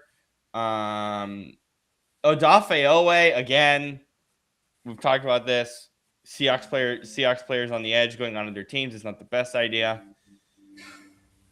Leo Chanel's pretty great. But why are they running it back again? Pretty much. Yeah, that's essentially what they're Wait doing. a minute. I know why. Josh Harris, baby. I know why. You're on. Oh my god. I'll be fair. I think this is a B-. I think they just did a lot of good, but I don't know what it's actually going to mean. That's fair. That's fair. Scoop, where are you putting at? Okay, so I'll say this. I like. Well, I'll put it this way. I think Laramie Tunsil was a good move. I can't say that I like Laramie Tunsil going there because obviously we have to see him twice a year. But I think that Laramie Tunsil going there is a good fit. Of course, the only thing that sometimes can be the bigger factor of protecting the quarterback than the offensive tackles are the head coaches not putting him back out there when you're down by 30 in a unwinnable game. Yeah. So that's a little to be determined. But Heisen, did I say that correctly? Heisen, the edge rusher Heisen. How do you say this guy's name? I don't know. I'm saying it the Hebrew way. Heisen. Oh, Caleb Chason? Chason? Okay, that was way off. Chason. God bless you. He was a top prospect. But I know who he is. I just couldn't pronounce his name. It's Chason. But anyway, so yeah, Chason and Owe, I think were both good moves. I think edge is one of the positions where I think you can justify a 9-figure contract. And then Kenny's right. I do like O a lot. I'm a big O guy. I do big O notation. I think Treylon Burks going to the Commanders. Excuse me. Holy smokes! Short circuited there. I think him going to the Commanders. Wow, could the Titans have gotten hosed on that trade anymore? But I think that just again, their individual pieces, will they add up to the sum of their parts? That's on a coaching staff that I couldn't say I particularly trust to put that all together. Yeah. Shane. I'd probably also give this a B. I mean, no big splashy pickups, but just, good starters all around. Yeah. Okay. Brandon, do you just look at this and it oozes Josh Harris and you want to give it an F? I do, but it's like, because God, I can't support anything Josh Harris does. He runs my Devils, and I want to punch him in the face. I mean that's the most politically correct way I can say it. But it's just like, I look at this list. Owe is good. Tunsil's good, obviously. Okonkwo is sneaky good. But everything else to me I don't like. Really, that I don't like it that much, I should say. I kind of put it on par with us. I'm gonna say B-, because is it a little bit better than what they did last year? Like, they make one or two kind of more noticeable moves, yeah. But this to me still feels like you're running. It's still not enough. It still feels like you're kind of running it back mostly. So, but the couple moves they did make here are important. So I'll say B-. It's a step in the right direction for them. All right, welcome to rapid fire. We're gonna rapid fire these teams, okay? Because I want to make sure we're good on time. So we're just gonna go grades and that's it. Chicago Bears. Was Adoe an overpay? Yes, he was. 100%. Yeah, no question. Yeah, he was. Chicago Bears, rapid fire. Give me a grade. D. B+. C-. Wow. C. Wow, we are way all over the place. Lions. D plus. This is stupid. Yeah, it's a D. That's another D C. for me. Scoop. C. Okay. Packers. D. What is this? Yeah. What is it? Yep. What C is minus. it? Old Javon Hargrave. Yeah. Benjamin St. Juice. D minus to the Broncos of the NFC. Good call. Minnesota Vikings. Kyler Murray. We That's understand that. Kyler Murray. That's it. Kyler Murray. Sure, I guess. Good quarterback competition, I guess. C minus. Yeah, probably. Shade Scoop. I'll, That's why I did rapid fire. I'll go Yeah, C. Yeah. Kenny also gave the Vikings a C and the Packers an F. Scoop. I got confused. Are we still on the Vikings or are we on the Falcons? No, Vikings. Vikings. I thought I said the Vikings already, but I'll go B. B. Hold on. Kyler B. Kyler Murray is a decided upgrade over what they had at quarterback. That is true. Fair play. Okay. What, I'm not sure how mean- much you of an mean- upgrade it is. You mean to tell me you don't like 9? It's I how did big of an upgrade is it at one really? point. That was one of my worst takes in history, was liking 9 to the Vikings. But here's my question, Scoop. How much of an upgrade is Kyler Murray really? TCU defender. Oh, Penny. That was TCU cold. defenders. Anyway, Rob, Kyler's what'd not you that say? big of an. How is this a B if Kyler Murray's not even that big of an upgrade? It's not that big of an upgrade. I didn't say he's not that big of an upgrade. I never said that. I'm just saying, is that big of an upgrade for it to be a B? A better quarterback going to a better situation. Fair I'll play. take the coaching and the offense that he has on Minnesota over what the Vikings had at QB and what he had in Arizona, except for maybe MH Jr. Yeah, which he's still developing. Yeah, let's please go more rapid fire. What is this? 2 left-handed quarterbacks, franchise tagging Kyle Pitts. What an Bringing F. back Austin Hooper for the 9.5 time. Yeah, F, Jahan Dotson, thank you for your D. service, but you can't create separation, so D. Shade said D. I said F. Yeah. Scoop. D. Okay, D, but you need another edge rusher because I don't think James Pierce ever plays another game in the NFL. No, he does not. He got 3 felony charges earlier today. He ain't playing again. Awful situation. Kenny Pickett, you're a Super Bowl champion as a Carolina Panther. Hey, he took more snaps in the Super Bowl than Dak Prescott ever has. We talked about the Panthers' moves earlier throughout the afternoon. I think this is a B plus. B plus. Yeah. I'll say B. I like it. Agree. B plus, low key my favorite offseason so far, other than Cleveland. Yeah, I like I want to give it an A, but it's not like sexy. It's just solid. Saints, figure out your running back position. Make a decision.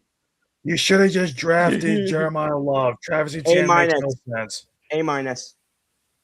Wow. Scoop, why is it an A minus? Why? They've worked on improving the offensive line, which I said needed to be worked on. They brought in a veteran running back rather than leaving Jeremiah Love back there to die behind the lack of run blocking that they have back there. And Caden Ellis Caden Ellis instantly improves their linebacking core, and their special teams was low key struggling, and they shored that down with Ryan Wright. Okay, I respect this enough to give it a B minus. I see where Scoop is going. Shane. I'll give it like a C. Yeah, I mean, I don't know. You get you get David Edwards, which is good. Otherwise, it's like, Brandon. Yeah, I'm not much of a fan of a lot of these. I mean, Caden Ellis is, I guess, okay. Travis Etienne I like, but either way, it was either him or Love was going to die behind that O line. So to me, you're paying Etienne to die behind that O line for especially a 4-year deal for Travis Etienne. I don't like that at all. So I guess C-. You got a little bit better, but C-, not enough. Bucks, you get an F. You lost Mike Evans. He doesn't believe in your organization. You get an F. The fact that you didn't bring him back is disgraceful. The fact that he wasn't a one-teamer his whole career, shame on you. Burn that franchise. Disgraceful. F. They basically said there was a report that came out that basically said that he was done after they blew that 28-point game or something. Yeah, I also heard that too. And don't get me wrong, Alex Anzalone's a good move, but I don't it is. It's the only good move. Yeah, I like Alex Anzalone. I'll add this. I'll add this. One of the only teams that ubiquitously was believed to need a tight end this offseason, and your move at tight end was re-signing the tight end you already had. Kate On's better than people think. Yes, but they were already ubiquitously believed to need a tight end, and then the only tight end move they made was bring back the tight end they already had when they needed one in the first place. Because they'll get Sadiq. That's why. Maybe. I think so too. But you said this is off what's already happened. This is not what's off what could happen in the future. So off what's happened already, I hate it. Kenny, it's an F because Mike Evans should be back here. Mike Evans should be on this list. He's not. Where is he? Mike Evans should be back here. Gainwell's a good too. I don't mind that. It's not just because Mike Evans left. It's the circumstances over which he left. If they hadn't pissed him off at the end of the year, he would have been back. Sadiq will break your hearts, Brandon, and Scott. Yeah, I know Sadiq is going to break my heart. Now. Wait a minute. Wait, is he going to be a Tampa Bay Buccaneer? Look what they just gave Cade Otton there. Is he going to be a Buccaneer? Yeah. It's $20 million guaranteed. So they're paying 10 years for $3 million. 10 years. Or no, 3 years, $10 million. God. Thank you, Scoop. Yeah, figure that out. We are so out of it. Shane. Yeah, Alex Anzalone's good. Gainwell's good, but that's middle of the road for me. See. The only upside to this is that if Miles Killebrew is secretly related to Harmon Killebrew and learns how to hit from his coach. Sorry, Shane, go ahead. D. I mean, I don't know. Anzalone's great, but otherwise, yeah, yikes. Kenny, it's different though. It's different because Mike Evans it's different. When Brady left the Patriots, we also said that offseason sucked for the Patriots. So it's the same situation. Not the same situation, but I think the same way about it is what I mean. I'm just gonna go scroll down. 49ers. What? Sure. Mike Evans, bringing back Dre Greenlaw. That's it. Have fun getting injured, Mike Evans. What? I'm afraid for Mike Evans, like facing God, having to face that Seattle defense. Like, everybody's like, it's going to be scary when he plays Seattle because they don't have any secondary. I'm like, yeah, Seattle also hits like crazy, and they still have a decently, like, even what they lost, they still have a really good defense. If Mike Evans also 32 years old, if he crosses the middle, someone's killing him. So I will also say, and Shane laughed at this when I sent it to him earlier. Mike Evans said in his presser that he believes he's the missing piece for the Niners to win a Super Bowl. He said that in his presser. Not their lack of a right side of an offensive line or their anemic pass rush. No, it's not that. It's a wide receiver. They still don't have a defense. It's still gutted. They don't have a wide receiver core outside of Mike Evans, like a really good one. They don't have a line. The Niners still don't have anything, just like they did last year. So I love Mike Evans to death. I wanted him to be an Eagle at some point in his career. I know he never will be. I cry myself to sleep every night, but this sucks. Outside of Mike Evans and Drake Greenlaw, this sucks. D. This is a D. D. Yeah. This is an E for electrical stabbing, whatever that thing. Oh my God, the substation's gonna kill Mike Evans. I just realized it. I the was hell talking is about that earlier. What the It's hell's an electrical E. stabbing? I don't know. I'm making up words for electricians. I don't know, Scoop. I'm losing it. It's 9:30 at night. Everyone else have a D? Yeah. Don't take Yeah. that out of context. If someone clips me with that, we're gonna I have mean, wasn't- we all have I- these. I wasn't. So- No one was thinking it except you, pal. I wasn't gonna say it until you said something. But I liked that the trade with the Cowboys. Other I than like that, I the was trade fleecing the Cowboys. Scoop. I didn't say 2026. fleecing the Cowboys. I said with the Cowboys. Still. I get it though. It's a good trade. It's a good trade for it's a but here's the thing. The Niners giving up a third, I think, is a little bit of an overpay. He's worth a fourth, Well, not this a is third. here's what I said yesterday on K&K. What third round pick are you going to make this year in 2026 that's going to benefit your team this year more in all likelihood than Osa will this year? If you're trying to finally break over the hump this year, over the longest hump that any team in the NFL has had over the past 15 years, if you're trying to do that finally this year, then Osa is going to affect your team more this year than anybody you're drafting in the third round. I'm gonna say something really hot. I just had this. This is gonna be the hottest take of the night. Eddie Pinheiro was their best move. Re-signing him was their best move. Just think about it. Well, I don't think. I just think about it. I can't tell. I can't tell if that's you really. No, I'm being real. If No, what I was let's trying to say is Scoop. Sorry. Go. What I was trying to say is I can't tell if that's you really liking the Pinheiro move or you just really not liking any of the other moves. I like Eddie Pinheiro a lot, but what if Mike Evans gets hurt for? What if Mike Evans gets hurt for 10 games? It's a possibility. It's the Niners. It is. A possibility. It's a likelihood. It's San Francisco. It's San Fran IRSCO. Okay. Does anyone have anything redeemable to say about the Cardinals other than them getting Algier? Anything? Anything at all? That's like, yeah. What's with the amount of former Eagles going there every year? I love it. Let me just say it right now for any Cardinals fans, you're gonna love Matt Pryor. You're gonna absolutely love Matt Pryor. Matt Pryor. Matt Pryor, Isaac Samalo, and Gardner Minshew all in one offseason going to the freaking Cardinals. Yeah. And for anybody that doesn't know, yes, I am being sarcastic because Matt Pryor is absolute god awful garbage. So yeah, anytime Brandon smiles like that for more than 3 seconds and doesn't move his face, that's just him being sarcastic. And Shane, here's our favorite LJ Collier. Former Seahawks first round pick, LJ Collier. I remember that Gotta draft. love the Pete Carroll draft days. boy, like what? Like, why is the Cardinals' idea of trying to build their offense this? Why is it this? It does not eliminate them because Connor can get traded. Bro, we're talking about the team that publicly had to settle for not their first choice at head coach this offseason. Yep. Rams A+.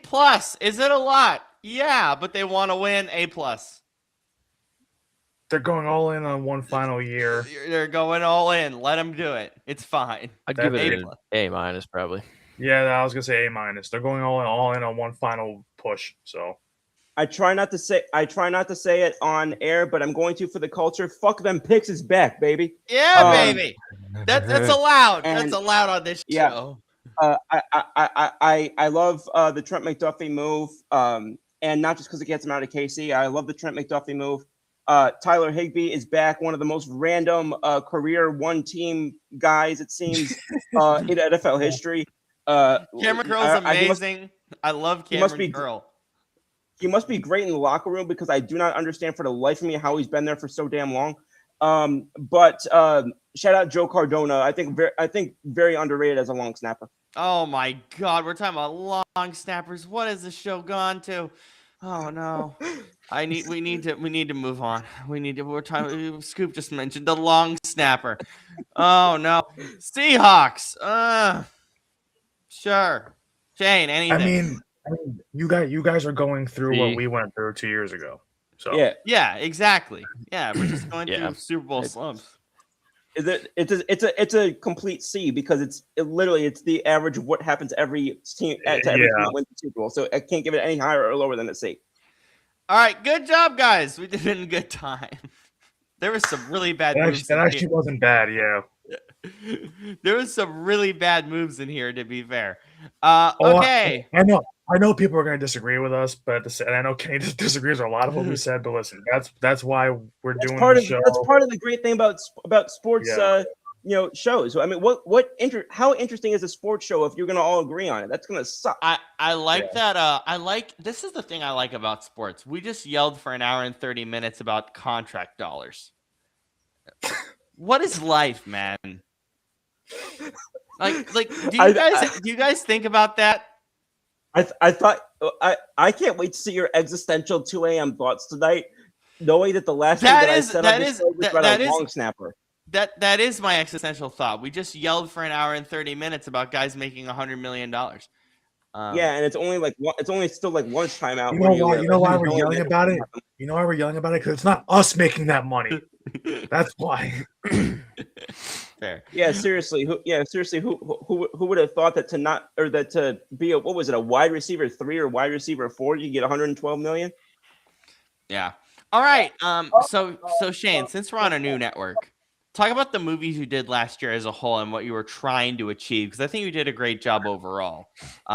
So lead us through the film. You know, I would agree with that, Robert. So, yeah, as you can Is this see, gonna work if I? Red- Not really. It's a little small. Mayhap. Hang on. I'll fix this. Okay. This. Talk about the films. Though. I'll talk about the list. So I like to, for those of you who don't know, in college, I studied film. So I've seen like everything, and we have a lot of kind of movie guys in the show. So Robert just had the idea of like, hey, what about during the NFL season?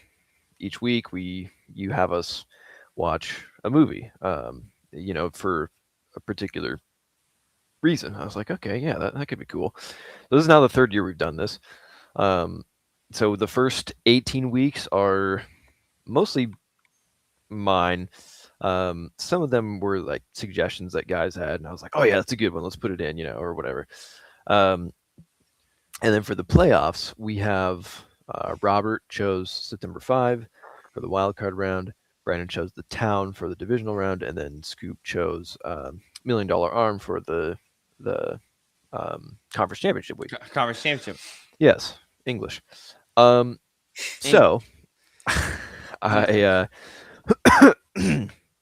excuse me. So as you can see, here are the movies. I'll say it anyways for the audio listeners. Yes, because I kind of try to hit like one of every genre basically. So week 1 is a sort of a crime thriller, Nightcrawler. Week 2, in honor of the sequel being released that week, we did Spinal Tap, ventured into the comedy mockumentary world. Week 3 was our coming of age film, What's Eating Gilbert Grape. Mhm. Week 4, we had our sports biopic, Iron Claw. Week 5 was our depressing drama film, Leaving Las Vegas. Oh yeah. Week 6, kind of a mystery neo-western, I would say, Wind River. Week 7, Scoop's suggestion, My Cousin Vinny, classic film there. Great week- suggestion. week- Great suggestion. e- Fantastic. Yep. Yeah, he suggested it, and I was like, yeah, we're doing that. My favorite movie. week- Ah! Week 8, in honor of Halloween, we did The Sixth Sense. Week 9, we did our romance movie, Her, which, yes, that is a romance movie. It's a scary one. especially nowadays. Week 10 and on our Veterans Day, we did Hacksaw Ridge. Week 11, we did our animated movie Wild Robot. Week 12, we went to the Wild West for 3:10 to Yuma. Week 13, we did a classic crime drama, The Usual Suspects. Week 14, we went sci-fi and went to Mars with The Martian. Week 15, we did our historical drama, The Pianist. That was great. Week 16, we had our fantasy movie, which was Stranger Than Fiction. Week 17, in honor of Christmas, we did Bad Santa. And For then, Brandon's suggestion. yes, for Which- Brandon's suggestion. And then which was for great. week 18 to close it out, we did the survival epic Children of Men. And then, as I mentioned earlier, we did September 5, The Town, and $1 Million Arm for the playoffs. So, what we're going to do here, we're not going to give a whole movie review. We're just going to give like one sentence, why we ranked it there, whatever, and move on. We have full reviews of these movies. You can go watch those. So, I'm going to keep track of everybody's rankings, and then we're going to have like a master ranking of all of us all together at the end. Ooh, fancy. And Scoop, since you didn't watch all of them, I Yeah. think what I'll do is I'll count yours towards like tiebreakers, because we do end up having a lot of tiebreakers. Yeah, Um, that's totally fine. I'll go through and I'll say as best as I could go back and figure out. I'll go back and I'll say quickly which ones, and when they come up, I'll say which ones I didn't watch, and that whole thing. Yeah. Yeah. So Yeah. I think I was thinking about how to include Scoop in this. I love the idea of him being the tiebreaker. I think that's Yeah. smart. That's a Yeah. very smart idea. I Yeah. love that. I think that'll work. Yeah. Thank you. Yeah. So I love I'll that. By the way, this is also done nowadays in an effort to get Scoop to watch more movies, and Yeah. and Scoop did a good job watching these movies. I And watched thought more you movies did that actually 4 months a really earlier good than I have job. in years. Yeah, like I thought you did a good job reviewing them too. Thank you. So very excited to Yeah. see how you progress through that. Who would like to go first? I will. Okay. Damn. Well, no, it's just because I already have the list like in order here. So then when I go for it, it'll be easier for me to put all the rankings together that way. And we'll go from worst to best. Gotta build some suspense. So Gotta build some tension. last place, number 21. I have Bad Santa. Not a bad movie at all. Yeah. It's a super fun movie, but it's a raunchy Christmas movie. Like it's just so there's a movie that had to be last. That was it. Number 20, I have Leaving Las Vegas. It's a good film, but compared to all these other ones, it's kind of forgettable. 19, I have $1 Million Arm. I think it's a really good, kind of feel good sports story, but just kind of lacks the depth that I have or that I look for in others. Number 18. I have My Cousin Vinny. I think, this is one that I really liked my first watch through, and then the more I watched it, I'm like, okay, once If you you're, not kind of from know the North, it's if you're not from the Northeast, you won't get it. Put it that way. that That too, is true. that too, yeah. It's a Northeast film. So it's just it doesn't totally hit my demographic, if you will. Number 17, this may be my first hot take of the list. I have The Sixth Sense. This is a classic like horror thriller type movie. And the first time I watched it, my mind was absolutely blown because of the twist at the end. But I've realized upon rewatching it that once you already know the twist, it's really boring. Yeah. So yeah, that docks it a little bit. Number 16, Spinal Tap. It's kind of like Bad Santa. It's just, it's a pretty thin, just comedy thing, but it's fun, and I think take makes good use of the whole mockumentary idea. 15, Stranger Than Fiction. I think it's a really clever idea. I just don't think I feel like they could have taken it a little step further, and they just didn't. But it's all right. 14, September 5. I thought this was an interesting kind of situation or control room, like drama, but I felt like, I don't know, just limiting it to that one setting for the majority of the time just limited it a little bit. 13, I got The Usual Suspects. Kind of like The Sixth Sense. It's amazing the first time you watch it because it's like, oh wow, but then once you get the twist, which I kind of saw it coming, like when it happened, I was like, oh yeah, but then it's like, okay, that makes sense. But yeah, then on second watching, it's like, all right. I mean, it's not bad, but it's just like, yeah. Number 12, give me 3:10 to Yuma. It's kind of a fun modern take on like a spaghetti western. But I think it just, it kind of gets lost in the shuffle of all the other great ones from the 90s and 80s and whatever else. 11, I'll go Hacksaw Ridge. I think it's a very brutal and just intense portrayal of war, particularly the Asian front in World War II. And 10, I've got Wind River.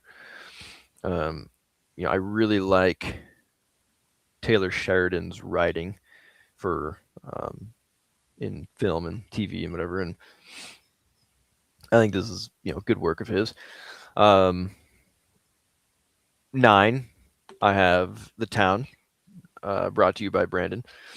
Really, I think this is the first movie that shows to me that Ben Affleck is really, in my opinion, a better director than he is an actor, and it's on full display here. And 8, I have Nightcrawler. It's it's a very kind of a mind-bending look at this guy who's kind of a psychopath, like just get involved in journalism and how he twists it, and it's just really interesting. Number 7, What's Eating Gilbert Grape. I really like this movie because it's it's not a typical narrative where there's like A to B plot structure, but it's more so just a journey of this young man's life, and it's very deep, lots of good themes in it. Number 6, I have Her. Was not expecting to like this movie when I first watched it, but then I watched it and I was like, wow, that's amazing.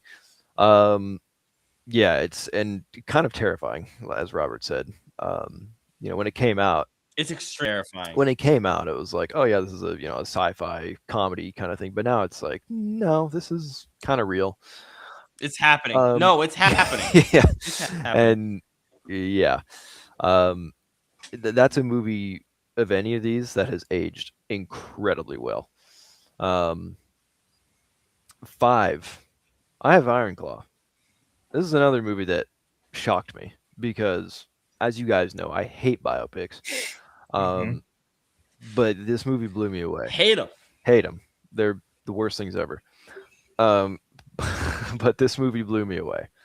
I'm not even a fan of wrestling, but the story is just it's intense. Number 4, The Martian. I've never seen a sci-fi movie so accurate. And when you look at the concept, it's like there's a guy alone on Mars for 2 years or whatever it is, Like that sounds boring, just on the surface. But no, it's somehow extremely entertaining, and it's very compelling too. Um, Matt Damon's best performance. Easily. Number 3, The Wild Robot. Look, I told you guys, I said that I think this is the best animated movie we've had in the last 10 years. I would agree with that statement. Yeah, I mean, it's incredible. I watched it for the first time last year. You know, people have been saying, "Oh, it's really good. You got to get to it." I was like, "Yeah, okay." And then I finally watched it, and I was like, "Okay, I got it." That's how I felt too. Yeah, yeah, just incredible. Number 2, The Pianist.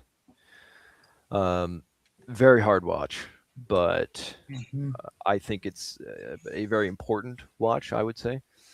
You know, and I mean it's tough, but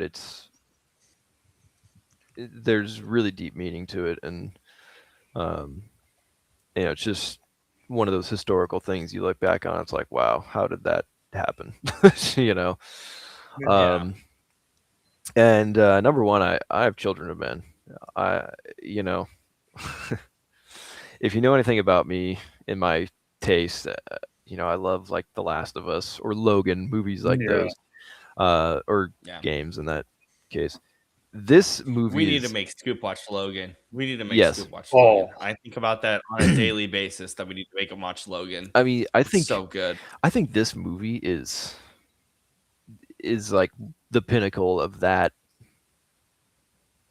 archetype of, you know, Yeah. the old hardened survivalist trying to take the young hopeful figure to, you know, wherever, and just the emotional journey that they go on and the world building, it's just incredible, and the cinematography totally builds it. And so yeah, that's my list. Whoever wants to go next. Brandon, so. can I go? Yeah. Are you No, okay go if I ahead. go? Okay. Okay. I'm just gonna run through this. $1 Million Arm is in last place. Sorry, Scoop. I really don't like basic Disney movies. I thought the movie was great, but I hate basic Disney. Okay. I've watched. Do you know how many basic Disney movies I've watched in the last 2 years? I didn't even know that. I Six didn't of even know that would be considered a basic Disney movie. Yeah, it's really basic. It's a 6. I've watched 6 of them in the past 2 years. I really don't like Disney movies. As a general rule, I don't. I don't either. I just Um, don't really perceive that as a Disney movie, but I understand. And again, I think it's one of the better ones. But I'm just mentally like, I actually sped run that movie because I knew what was going to happen every 5 seconds. Like it's I like the movie. I thought it was a great pick, but I'm just like, okay, come on, like we're doing basic Disney all the time. Let me see. I have this in code, so I needed to decrypt my own code. Yeah, I have this in code, so I could write it down quicker. Oh, okay. That makes more sense. Usual Suspects. I didn't like it. Didn't like it very much at all. I understand why people like it. I didn't like it. Let me see. Sorry, this is I can't even read my own code. I would not be a good president. The Sixth Sense at 19, didn't like it very much. Nightcrawler doesn't hit the same 3 months later. Just doesn't. Especially after watching September 5. I think the movie just has a better impact than that movie does. Bad Santa, I love it, but it's hard to rank Christmas movies in this ranking. That's why I like us ranking them. Yeah. It's just hard. So different. They're just so different. They're so different. Stranger Than Fiction at 15. When we hit 15, these are like the movies I really like. This is like from 21 to 16. I'm like, I love Bad Santa, but it's like, okay, Yeah. come on, like really. 15, Stranger Than Fiction. 14, 310 to Yuma. 13, Spinal Tap 1. 12, wait. Wind River. Hold on. Let him go. Yeah, let Shane make the list. Let Shane make the calculations. You have here. Wind River 12. Wind River Okay, 12. carry Yeah. The Town at 11. It's the only movie on this list that I want to buy a Blu-ray of. I will buy the Blu-ray at some point. It's just That's a why I'm Blu-ray surprised it's movie. not even in your and I top love 10. Blu-ray movies. Not putting it in top 10. Iron Claw at 10. My Cousin Vinny at 9. What did I code this one at? What is this code? Wild Robot's the code. Yeah, Wild Robot is at 8. What's Eating Gilbert Grape at 7. September 5 at 6. Got that, Shane? Yep. You better hope it does. Hacksaw Ridge at 5. The Pianist at 4. Mm-hmm. Her at 3. Okay. Children of Men at 2. The Martian 1. Wow. Okay. Question. Yes. Wait. Sorry. Hold on. Martian 2, right? Martian 1. Children of Men Gotcha. 2. Okay. So. So What you was that? where? I mean, Brandon hasn't gone yet. No, I know. But This My is great list isn't podcast. valid. so far. So you are missing. What am I missing? I gave you 21 films. Where did you have Leaving Las Vegas? You have that did at I have 16? Leaving Las Vegas? 18. 18. 18. You have Nightcrawler at 18. Yeah. Nightcrawler 17. Bad Santa 16. Okay, that's okay. All right, there. Nightcrawler 17. We need a better system. Nightcrawler We need a better 17. system, Gavin. Bad Santa 16. Yeah, the coding system's not working out too well. I'm the one who's decoding the coding. Well, why are Okay, you so- coding so- it? Coding it. Yeah, fail by Robert.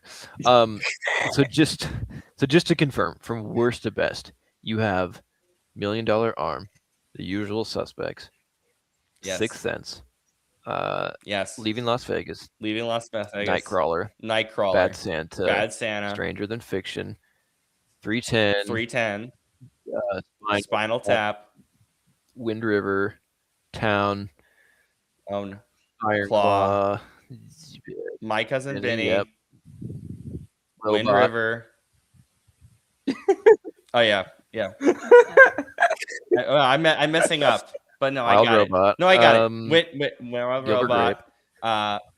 Gilbert Grape. September 5. Hacksaw Ridge. Hacksaw Ridge, Pianist. You're confusing me now. Pianist, her, Martian. Children of Men. Oh, Children of Men, then Martian. okay. Good. We should give the way we should do this is we need to give Shane Yeah, our that's list. what I. Yeah. No, I like the suspense. And All right, then- Brandon, your turn. oh god. Yeah. Brandon, I'm you're trying up. to figure out why did you code your list? Because I didn't have time to do it. What I was the sick, hell was the remember? coding though that you couldn't read it. Robert, you're silly. Are you writing it in like Navajo? Like what is this? I wrote 3 letters for each movie, so I was trying to code which letters were which. Did you just write the for 8 of them? Oh, so I could see why you confuse Wind River and Wild Robot because WR. Yeah. I can Yeah. also, well, her is an easy one. Those are 3 letters right there. 3 letters. Okay. I am not trusted with our nuclear codes. Let's put it Oh that way.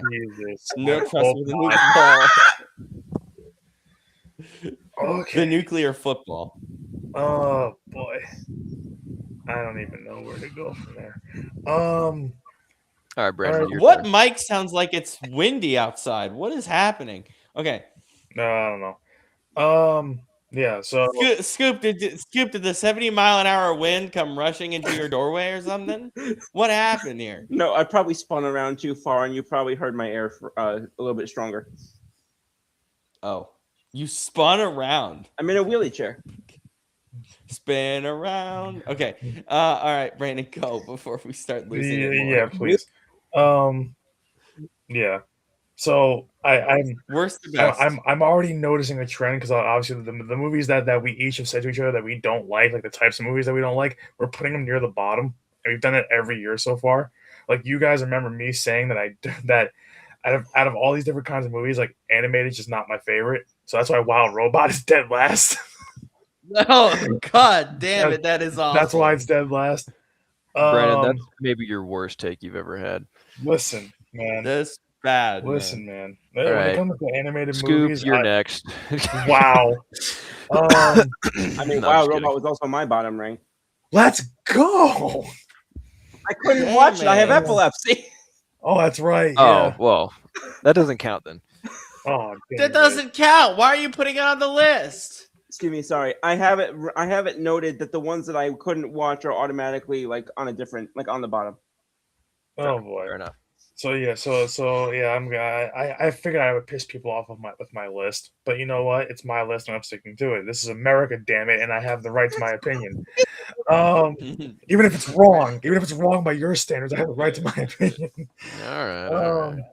So yeah, so at 20, this will rein us back in. At 20, yeah, sorry, Scoop, $1 Million Arms near the bottom. But yeah, because it's Disney and it's predictable. I like it. It's a baseball movie, but it's Disney predictable. But it leaves stuff out too. So yeah, 19. As much as I love it, as much as it's my field, I can't look at it as a movie, and for that reason, I'm putting September 5 there. Yeah, I had a feeling that's what It's not really a movie. Yeah. I get it. So it's not really a even though movie. it's intriguing to watch, it's fun to me. I liked it. It was fun to watch. Well, not fun, but you know what I mean. Yeah. 18, kind of just like you. 18, just like you guys, or around you guys. I'm putting Bad Santa there. I love the movie, but Christmas movies are just never gonna be rated higher on our list, so it's whatever. That's why it's fun. I want to see if someone ranks them last or like where do you put them? Yeah. You know, I just think it's fun to keep them on the list. Yeah. 17, just because it's a weird movie and it's just very depressing. It was hard to get through. Leaving Las Vegas is 17 for me. I didn't like it very much. And kind of in that same vein of it being like a hard watch, that's why I have The Pianist at 16. I liked The Pianist a lot, but it is a really hard watch. So that's kind of why I knocked it down, because it's like you really have to be. Your accent's coming out. Yeah. It sounds like you're saying the penis. No, What is happening there? because it actually is pronounced pianist, not pianist. That's the actual right term. Oh. Yeah. I'm not saying it the wrong way, you dirty mind. Oh, we had that on this show and condoms on the last show. What a great episode. Yeah. This is great. 15 is Yeah, we talked about Shane for your context. We talked about Condom Depot randomly. I brought up Condom Depot. yeah, that's fantastic. Anyway. Hey, it's that time of hour of the night where you never know when you might meet them. It's 1 o'clock in the morning on the East Coast. But yeah, all right. 15, because the twist was predictable and I caught it in the first like 5-10 minutes. It's The Sixth Sense. That's easily 15. I knew that right away. I was like, yep, there's a twist, and I can see it from a mile away. 14, just because it's not my speed, even though I did love it when we did it, I still do. It's just it's a hard enough watch, but I was like, okay, I still like it. It's still cool. Children of Men. I also knocked it down a peg because it was a rewatch. I remember watching it in college, so I knocked it down a little bit for that. 13, Stranger Than Fiction. It's the one Will Ferrell movie I haven't seen for some reason. I've seen like every Will Ferrell movie. I don't know why I haven't seen that one, but when we did it, I liked it. I still do. It's just that it's a different watch of his, so that's why I'm knocking that one down a little bit. 12, What's Eating Gilbert Grape. Great early movie for Johnny Depp and Leonardo DiCaprio. I like it. You know, it's not going to be on top of my list, but I thought about putting it in the top 10. It's close enough. So that's 12. 11, Her. I put it right in the middle just because I didn't know what to do with it. Like I was like, this movie is very creepy in some ways, very sweet in others. I'm like, this movie is kind of very much like, you know, Weird. it's weird. So I'm like, you know what? It's fine, Yeah. right smack in the middle, like 11. 10, I think Shane had this also at 10, Wind River. Yeah, so like that to me, Wind River, I liked it when we did it. it's just that it's a tough subject, so it's kind of hard for me to kind of bump it higher than like maybe to like almost to 5 or whatever. So I was like, you know what, 10's a good place. It's in the top 10. 9, Spinal Tap. I like it. It's funny. I love rock music, so it has all that stuff in there. So, and it's a classic. So 9, Spinal Tap. 8, My Cousin Vinny. I love it. It's a classic. Also, like if you're from the New York, New Jersey area, you love it more. So, I grew up with that, watching that movie on TV from the time I was like, what, 3, 4 years old to now. Seen it 1,000 times, but I never get bored of it, and I find something new every time that I love about it. 7, now here we go. I gave the one journalism movie the 19th spot. I'm giving the other journalism movie the 7th spot. So Nightcrawler. Because Nightcrawler is more of a Because movie. Nightcrawler is more of a movie, and it's just more. It's more well, just because it's movie, it has more theatrical. There's more drama in it. I like that. And it's just God. I love unethical journalism. Like September 5 is. I love That's being a great thing to say on a unethical. freaking podcast. I want to put that on a T-shirt. I love being unethical unethical. journalism. Rob and Brandon both have clippable moments tonight. Yeah, that's one. Please, we better put that on like a short on YouTube. I think I know what movie's gonna end up getting number 1 in our collective ranking, but let's see. Yeah. So 6, The Usual Suspects. Even the only reason why I didn't put it in the top 5 is because that one's also predictable, but I like it more as a story more than The Sixth Sense in terms of twists. And I love all the actors in it too, so it helps. 5, Hacksaw Ridge. I like war movies, but it's a lot more palatable than The Pianist. So I like that a lot more. Hacksaw Ridge. It's Andrew Garfield. How can you not love that? Right.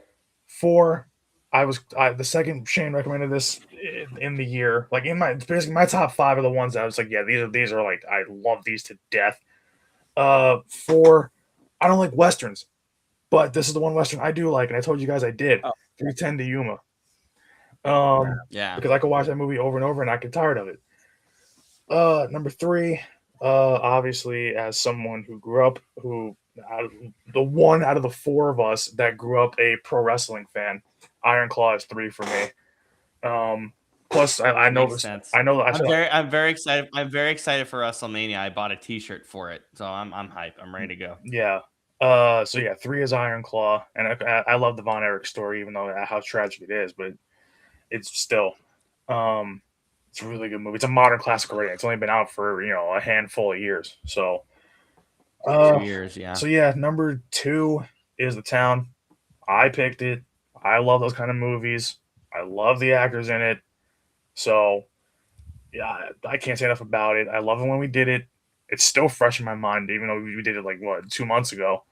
So yeah, that's gonna be that high. And the only reason I said it back when we were talking about this for the movie list at the start of the year, I said if we do this, basically, if we do this movie, it's gonna be hard to knock out at number 1. It's The Martian. Love that movie to death. I love that it's scientifically accurate, for the most part, which a lot of science movies aren't. I love Matt Damon, so that's all that's got to be said. So yeah, The Martian is number 1 for me. And also to answer Jody's question, because he asked me WCW or WWF, I like both. I watch both on YouTube. I watch the reruns on YouTube. WWF, because Raw is war. The Attitude Era is the best. So Yeah, that's fair. Okay, Scoop, do you want to go through these that you did watch and like what's your ranking of the movies that you did see with us this season? Sure thing, chicken wing. All right, so Chicken wing. it's You're calling me a food? Oh, God. I'm hungry, Scoop. It's not the time for this. So I will say we do have quite a few ties. So all right, yeah, so Yeah, I like it'll that. help. cool. So I'll just say this. I have 18 on here because there were 3 that I either could not see or did not see, which were Wild Robot, Nightcrawler, and Spinal Tap. So those will not be featured on my list. Pardon me. Number 16, because I think you guys just talked about how this was going to be ranked in everybody's list. Number 16, Bad Santa. Wait. I thought you said you left 3 movies out. You had 18. I'm at number 18, Bad Santa. I just can't. There's a Yeah. smudge on my computer. Yeah, it's fine. You're fine. Okay. Scoop. No. Scoop didn't watch the movies he wasn't able to watch due to conditions pertaining to his humanistic self. Not because. That is a great sentence. Can we clip that? What the hell? Does that even Clip that? okay. So anyway, 18, Bad Santa. 17. 17, which again, I don't think this was a bad movie, just not my type of thing. The Sixth Sense. Mm-hmm. 16. Not Winding, excuse me, Wind River. 14. Yes, Scoop. This is a non-binding agreement. You're fine. I have no clue what you just said. Non-binding agreement because you said. Damn it! That did 16. Not What land. about 15? Go What ahead. about 15? I'm so lost now. 15, The Town. Okay. Where's the town? There's the town. Yeah. Yeah. 14. Jason Dominguez. I mean, The Martian. Jason Dominguez. Um, He does look like Jason Look Dominguez. at what Kenny said. Scoops watched Bad News Bears and Charlie Brown Christmas instead. I've never seen Charlie Brown's Christmas. Oh, That's so no. bad. We're gonna make you watch. I'm adding that now. What have you not seen, Charlie? How do you not know about the Thanksgiving racism, What? bro? How is a turkey racist? Oh, not the turkey. it's not the turkey. If you Google it, there's a whole thing on it. Why that special seems racist. Okay, I'm so confused now. We talk about this about. He looks like what's- Caillou's cousin to me. Yeah, I mean, Scoop, you're killing me. I don't even remember where the hell I left Keep off. going. 14. 14. Yeah. So what's Yeah, 13? 13's the Iron Claw. Okay. 12. And this is kind of when we start getting into the like another tier of like I like these like a different level more. Sorry, I can't believe Scoop said a turkey's race. I can't get over That was the funniest thing he's ever said. Do you think the white meat and dark meat don't like each other? It makes me think of the black and white cookie from Seinfeld. Oh my God, Brandon, can we do the Barbie movie this summer? I know, I've seen that. I don't want. Why do I have to do it? Why do I have to? I want you to. It's not I a want bad you to do movie. it. Anyway, I've seen It's a really good that. My movie. then girlfriend made me watch it because we were supposed to go see Oppenheimer afterwards. So conveniently, we never got to that one. that's so sad. Is that why you guys broke up? It better have been why. We actually she's It the better only than one with one. whom I broke up. We broke up just because of distance. That's fair. Okay, keep going. I just We're still can't get friends. over We're the still turkey friends to this comment. day. But All right, cool. anyway, I lost my train of thought. Oh, Leaving Las Vegas. Is that number 12? No, that's 11. Is that 12? Usual What's- Suspects was 12. What? Okay. You skipped that. No, I didn't. Oh, well, I But didn't hear it. Maybe Robert was making comments about turkey. Yeah. Then that's Leaving what Las happened. Vegas, you had 11. yeah, this one was kind of interesting to me because it had ties to a song I listened to growing up. Which was Leaving Las Vegas by Sheryl Crow. Number 10 was Her. That movie kind of bugged me out a little bit. As it should. But that being said, I mean I originally had it lower because of that, but I just thought that's not the same as it being a bad movie, so I moved it up a little bit. Number 9, Children of Men. Okay. Number 8, What's Eating Gilbert Grape. I was very recollection of the fact that I was very surprised to watch it and be very surprised that it was not what I thought it was, which was basically going to be affiliated with like We Did Surgery on A movie about a a movie about a grape. I thought it was gonna be like We Did Surgery on a Grape. It was nothing like that. This guy thought What's Eating Gilbert Grape is doing surgery on a grape. Number 7, Stranger Than Fiction. Ooh. Okay. And that's funny because you're not a Will Ferrell fan. Yeah, no, but I said when we did it that other than his appearance on The Office, that was where I liked him the most. Kenny's just wrote. This is some bad road by Kenny. Brokeback Mountain. I don't even know what the hell that is. Oh, you don't You've want to never know. seen We Brokeback did Mountain? that movie. Okay, We did that in year one. For 50 Shades of Grey, I'm not giving my thoughts on that movie on this show. Have you seen it? Yeah. Oh my God! This guy hasn't seen Charlie Brown Christmas, but he saw 50 Shades of Grey. Wait. God you damn did you see it on your own accord, or did you see it with a girlfriend? Both. Both. He said both. Interesting. He said both. This is not It's okay. making me see you in a new light. That's Well, I just put my I just put Okay, my carry ring on. light on. Wait, really quick. I always loved that 50 Shades of Grey story about this middle school teacher that started 50 Shades of Grey to her students, and then the principal did before the sex scene started. It's my favorite story. My God, Kenny says my coworkers are laughing while I'm laughing so hard out loud. Oh, and Kenny works at a hospital, by the way, so that's great. Oh no! Anyway, I don't even remember where the hell I left off again because I think you're at 11. No, that Where- was where No, it's there's at? no freaking way it was on That was 11. That was- 7. So what's yeah, I was 6? gonna say. I said Strangers and Fictions was 7. Yeah. Number 6. I put Million Dollar Arm here.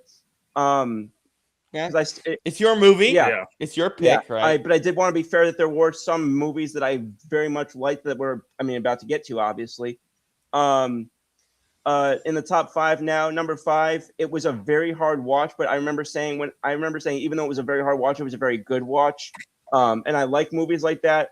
I could not watch it again in all likelihood, but it was a good movie. I'm glad that I watched when we did it. And I'm talking about The Pianist. That was I just said everything that I can about it. Number 4, this is kind of when we're getting into the ones I really, really like. Number 4 was September 5th or September 5. I'm sorry. I don't know which. Yeah. It's just 5, but yeah. Number 3. Kenny, I need to watch that South Park movie. I haven't seen it yet. I haven't seen South Park. I didn't know South Park had a movie. They have 3 now. Okay. I didn't know there was even one. But okay, number 3. 3:10 to Yuma. I love that Scoop put that at 3. I love 3. And again, probably one that's not going to surprise anybody who knows what I really enjoy watching the most. Number 2, Hacksaw Ridge. Yeah. And I mean, number 1, I really, really did not mean for this to be, as high as at the number 1 spot. But I mean, I picked it because it was my favorite movie for a reason. I do still have My Cousin Vinny number 1. And that's fair. I know that's fair. You suggested it. That's fair. You did that. I'm really happy with Scoop's list. He's turning into a movie fan. That's a very respectable list. Okay. Very I'm almost done respectable. here. You guys just kill some time for a bit. You were doing and this in talk real about things. time. Oh, I thought you were gonna do this and bring it back next week or something. Oh wow. No. Dude, we're not even on air next week. You have to do it now. We're not on air next Oh right. week. We We're got off. not the com. I almost said the com. We got Wait. the March Madness. We got March Madness. No one wants to talk about football. No, I got it. Yeah, speak for yourself. I could talk football anytime. Dude, I'm gonna be watching. What's the Scoop next week is gonna be the most What hilarious in the show. flying hell is he talking about? Are these even? Kenny, did you go back to your Chat GPT creator again? Because what the hell is that movie? No, that's a real movie. I think it's a porno. If I remember correctly. Don't ask how I know that. Don't ask Is how I it? know that, but I was looking up Dallas Cowboys, and all of a sudden that did pop up. So it is. Is it from one of their? Yeah, it's a porno. Like one of their cheerleaders? Oh, okay, never mind. Yeah, I know movies back to front, and so when you just have to know the titles of the explicit So stuff. X-rated 70s. Okay, all right. Okay, yeah. You kind of have to. You kind of have It's to about know. 30 years before I was born, Kenny. All right. So here's the thing, gentlemen. We had. Wait, can you? Did you write this down on your computer? Can you share your screen Uh, so we can see or no? Well, I don't know. Can I? I don't know. Do you have like seeking government information on there that we can't? I Look was at? just no. I'll just Dude, you can just read them out. It's fine. I'll send a screenshot to you guys. Yeah, send me. Then Rob could probably put it up then at that point. Yeah, send me a screenshot now, and I can put it up. Yeah. Okay. I want. Kenny, I'm not putting Kenny, I'm not putting any of those movies you suggested other than the Barney movie on this list. Kenny puts us on the. I'm Kenny not puts us on the doing it. network, and 2 weeks later is trying to get us banned from it. Yeah, exactly. Should I email this to you, Robert? Yeah, email me. It's like, well, guys, it was a Email. legendary 2 weeks, but Actually, We're I'm gonna do we're it gone. this way. This is gonna be easier. All right. Well, oh, that face palm was so audible. Yeah, I'm trying to do a better. I'm trying to, the amount of face palms I have for Scoop on a Yeah, like weekly Yeah, this. basis. I was insane. I was gonna say those are targeted. They are targeted because you don't know anything about human existence. You've lost the thought process. Are you saying that I'm the wild robot? Yes, Oh, you that's are. right, we did it. okay. So we had 1, 2, 3. We had 4 ties between the 3 of us. I'll take 4 ties. I'll take So, 4 ties. Scoop broke those ties for us. So, Yay! Yay. Yay! All right, here we go. So, I'll start from the bottom. Wait, do you email me it? Did it go through? I'm getting there. Just Now I've got Drake stuck in my head. Don't. I'm not happy with Scoop at the moment. The amount of face palms. He said started from the bottom. TV Not the TV show time, list would be fun, but I don't know how many TV shows we've all seen collectively. dude. We can't. I want to do TV shows, but we can't. It's too long. Yeah, I We was gonna literally say, spend an entire season both of us watching one TV show and it'd be stupid. So Yeah, I'm just gonna read out the list, okay. and then once I'm done, we'll put up the graphic of it. Oh. Anyways, so number 21, last place. What did you I do? had my hand under my laptop. I had it like near my phone, Yeah, what I do every week. and when I moved my hand up, my knuckles hit my laptop. I was like, oh. We are so tired. We need Okay. to get out of Every here. week. So, number 21, last place, $1 Million Arm. Number 20, Bad Santa. Number 19, we have Leaving Las Vegas. Number 18 is The Sixth Sense.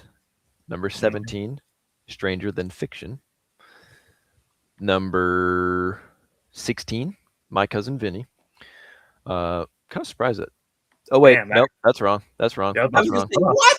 I was about to That's say, wrong. I'm like, Scoop had it at 1. I had it at 8. How the hell is it Hold down on. there? Don't And put up nobody that. had it as like your worst Don't movie. put up that picture. Oh my. Don't put it up. Not decent. Okay, now it's right. Okay, How are we allowed to? it's number 17, Stranger Than Fiction. Number 16. Wait, it is right. Can I put it up? No. Hold your horses, Robert. Hold your horses.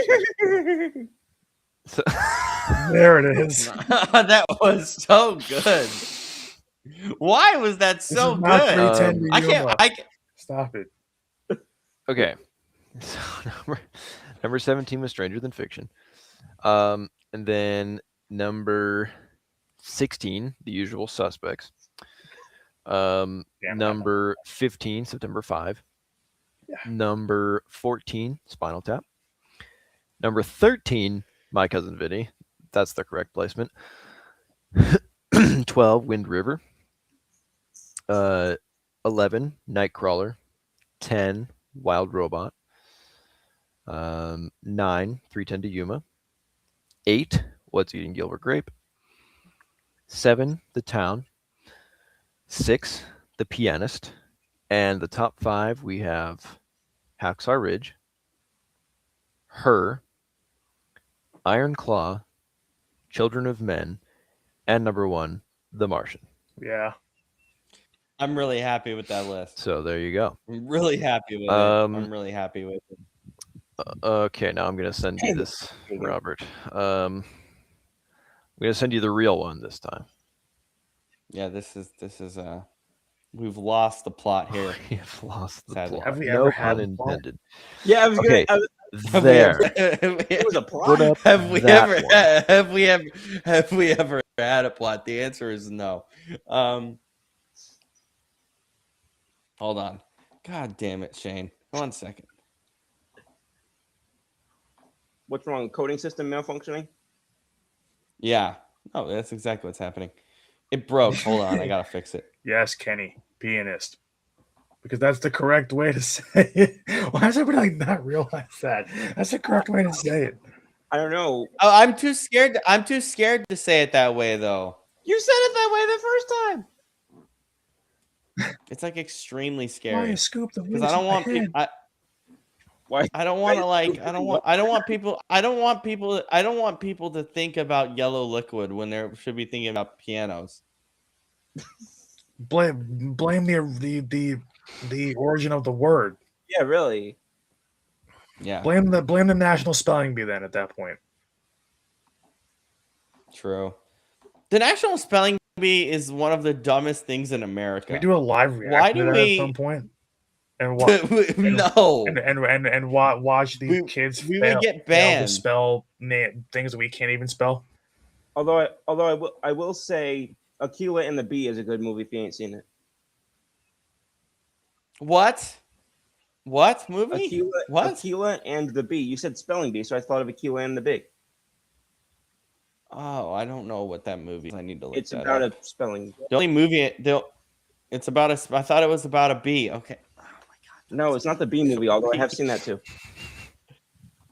How would Scuba's seen the bee movie, but he's never seen a Star Wars film? This is not okay. This is not okay. We'll fix it. This is not okay. We'll fix it. Scoop. I will put you on a strict diet. You already Yeah, told me not okay, to have coffee here's- before the show, which is working out so great. for I all of us. said that. I said that as a joke. Okay.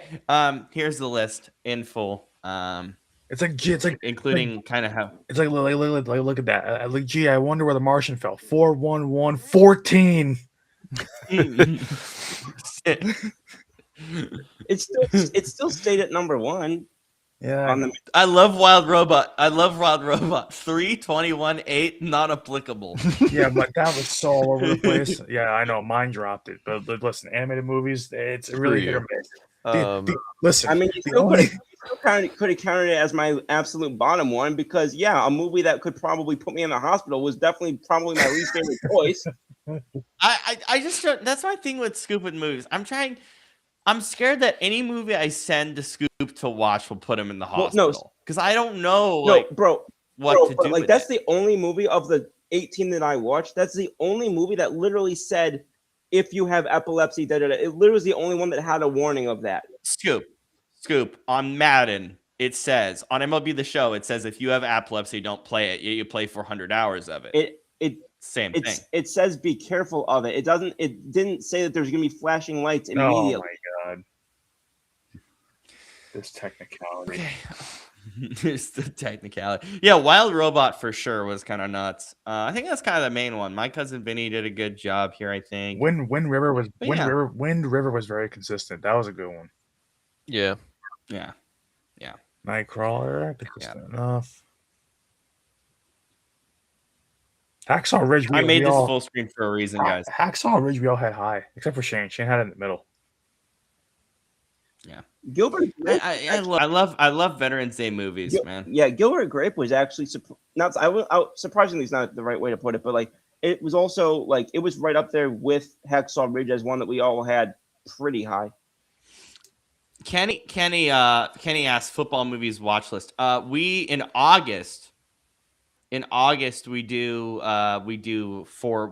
movies, sports movies. So give me a couple. We also For had we also had a couple that like we all ubiquitously had at the bottom. I mean, obviously Bad Santa, but we also most of us had we all had Leaving Las Vegas pretty low. We all had The Sixth Sense pretty low.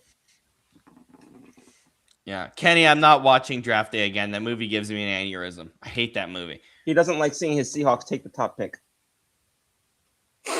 No, I just hate pancakes.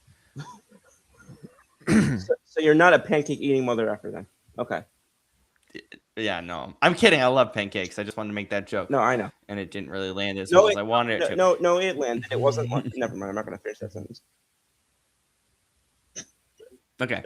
Also, an earthquake happened while I was watching that movie, so it's not a good memory. Yeah, Um. I'll definitely have Yeah, some anyway. Johnny Be Good. Oh, that's a good song. Johnny Be Good. Yes. All right. So, anything else before we go? Happy March Madness. Go USA in the WBC. Be careful Yeah. today, everybody. It's Friday the 13th. That is Friday 13th. Yeah. Brandon, Scoop, please make the tournament. Please give me something to root for. We're Please gonna, give we're me gonna, some- like, yeah, I- we're gonna try, but that depends if we hit our threes tomorrow and if we actually play some defense against St. John's, which we should have beat them twice, and yet we've choked both times now. So I don't know what. Yeah. At least it's on What about regular Fox. Oh, Kurt should have really been on here tonight. He's a big St. John's fan. we have to believe in Yeah, well- something. Damn it! I need something to watch after the WBC is over, so it better be them. Yeah. UW's already out as expected. We should have made the tournament this year, but we didn't. We were terrible. We almost beat Wisconsin today, Ow. and we lost by 3. So, Ow. The New Mexico and San Jose State mascots scared the hell out of me. I just have that on right now randomly as we finish the show. And he says, great. Yeah. K&K annual March Madness show Sunday, 8 p.m. Eastern on KNK. That's a good one. That's a good one, man. Have fun doing that. Hey, Kenny, if I can come on and yell about the women's bracket, I would love to. When that comes out, because I would love to talk about the women's bracket. The women's tournament, the women's conference championship tournaments have been kind of wild. They've been kind of crazy. But yeah, so yeah, definitely check out the March Madness show. That's part of why we're just taking a week off, letting the guys, enjoy some basketball. And then we'll be back in 2 weeks' time. Our movie in 2 weeks' time is Extraction 1, the first Extraction movie on Netflix. We're going to do both Extraction movies. And so both Extraction movies, and then we're going to do that stupid movie that we all love, which is Who Killed Captain Alex. So that some of that. Is that the one that you? Is Scoop that the can one that see you it. guys keep telling me is the one that was made on like an $80 budget? Yeah, It's like $150. Yeah. something. Yeah. We're gonna do both Extraction movies because it's topical because they're just about to start filming, and then we're gonna do that movie. So we'll see you then. Have a great 2 weeks, everybody. Thanks for taking the time for both shows today. What's the Scoop and Football After Hours. This was a grind of a day. We're really thankful for all Thank you you, joining Rob. us. He did, shout out, Rob. He did a lot behind the scenes for both shows, so thank you, Rob. yeah, A lot while being ill. yeah. I'm in a good amount of pain right now. Just get still, rid of that so. sickness by the time we're on air again, for crying out loud. Yeah, let's get out of here. I mean, yeah, I know. Get it out of here. All right. Peace, everybody. See ya. Yeah. Good night, y'all.